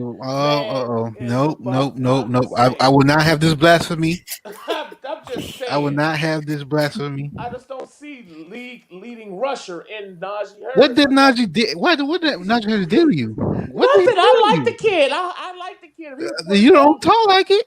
if he was playing for the Dolphins, I would buy his jersey. But I'm just saying. Oh right no, there, no. But according to you, Jakeem Grant is why he's good. no. I'm just saying. You just If straight we take up him, you if we you take him, took I'll be happy. no. You don't get off that easy now. You ain't gonna get off that easy. I tried to be easy on you, but you kept poking the hornet's I'm nest. just saying, if we're at that position and you have a Dylan Moses, a Xavier Collins, somebody else there at that position, Najee Harris, he's in that conversation. Or Rondale Moore, I'm taking them before I take Najee. That's just my. Well, your opinion is wrong. It's wrong. That's what I'm saying. After the value we got at running back, man, that I think is going to actually be there in real life. Like after Chris Sherman, Najee Harris and Javonte Williams are like the physically biggest backs. That's it. Everybody is like one under 100 pounds or right at 200. No, Trey Sermon, you got a couple of big backs. Yeah, Trey Sermon's a beast too. He's just slept on because he's been injured. Yeah, Trey Sermon is one of them. He's a beast. They are beneath Najee Harris. Williams, they're very big backs. I don't know why, Damien. I don't know why you're trying to devalue Najee Harris' greatness. I don't know why you just hate him. What did he do to you? He must have done something to you, man. He must have done something to you. I can't take this blasphemy. But Damien and Pyro, do you guys just want a big back in there with Ahmed and Yeah, well, we need that to complement him. Like we do need a big back. He's not just a big back. Jordan Howard. This is Jordan Howard. He's not just a big back though. He's not just a big back though. We need that to complement. He's not just a big back though. His Gaskins could be folded like a pretzel. I've seen it with him too, and he's out. Yeah, we need a bruiser to complement them. Exactly. That's why I'm saying Najee Harris. He's not gonna get folded like gas. Okay. That's a beautiful draft, though. Even with Najee in there, it's damn solid. It's solid. Dang! Wow. Okay. I was saying that even with Najee. Okay. In there, I'm so glad when he get Moses or Bolton. And then we're in the predicament now. I'm so glad. So glad. Look what the predicament we're in right now. They talking about me being mad and stuff. Oh, I can't wait to see your special when we pick Najee Harris. You know what? I don't think Flo's going to do it. I don't think Flo's going to do it. Well, they almost pulled it on J.K. Dobbins if he was going to be there. Exactly. He was going to be but that wasn't that like in the 50s? Shout out to Reason. No pun intended. Shout out to Reason bringing Reason at the top of the second. Shout out to Reason bringing Reason into this conversation. I think Najee's better than J.K. though. Of course he is. Yeah, I just don't think that he's better than like. Even though they're different positions and different sides of the ball, Collins. I think I would rather take Xavier Collins before I take Najee Harris. That's just wow. The fuck are you talking? That's just me. That's just me. You're really pushing my buttons, man. What's going on here? This guy's up what do I do to you? Award, what do I do to you? I'm just saying. This guy's up to No, Zevin Collins is a beast, bro. Yeah, I know. Yeah, Zevin Collins is legit. I'm trying to keep this narrative going. Anyways, here's our draft. Okay, so they ended up taking Jalen Mayfield to tackle with that 54th pick.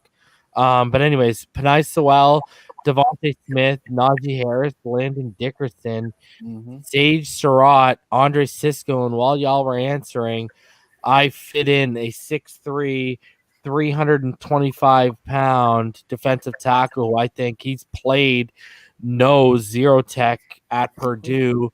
Lorenzo Neal, I think he's one of the better options when you get past Tyler Shelvin, and that's who I took out 122 because it was getting thin there at filling up and looking for that. Yeah, man.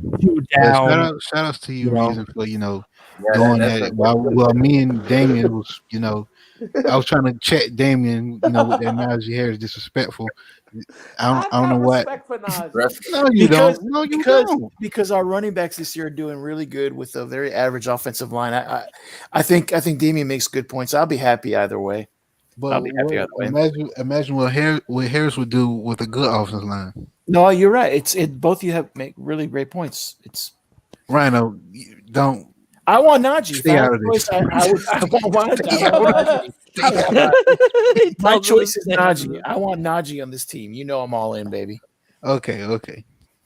Shout out to Stephon Diggs for putting up 41.5 points in the game tonight compared to Buffalo, who only, as a defense, and special teams, only put up 22.6. And basically, oh my goodness, winning me. Yo, Devontae Adams and Stephon Diggs were 76.7 points for me. You see, reason you are a Bills fan. No, I just play the odds, baby. Dude, I went from 3-7, 11th place, and Dougley. Shout out to homie Dougley Durong. He's in this league. I went from 3-7, 11th place to I'm winning the championship in the playoffs right now. Don't call it a comeback. Way to go, man. Baby, let's get it. Get it. Check out what I'm saying? Bears on reason. Don't call it a comeback, because if I wanted some, I'd take it off your mother's face after I was done with her, baby. All right. Yo, we're hitting the 2-hour 45-minute mark. Yikes. Wilding out. I didn't think and we're probably going to go backstage and watch some of these players we talked about. What was the one player I said we were going to watch, Rhino? There was a linebacker, I think, but I don't remember the name. Oh, Bolton? Was it Nick Bolton? Yeah, Nick Bolton. He's a Zach Thomas. And not Moses. Definitely not Moses. Was it? Yeah, Nick Bolton, and what was it? There, I thought there was a receiver. Maybe. Rondell Moore. No, we watched Rondell Moore. What? One you guys were saying he was like Jakeem Grant with hands. What? That was. Yeah. Nico Collins. He actually has arms.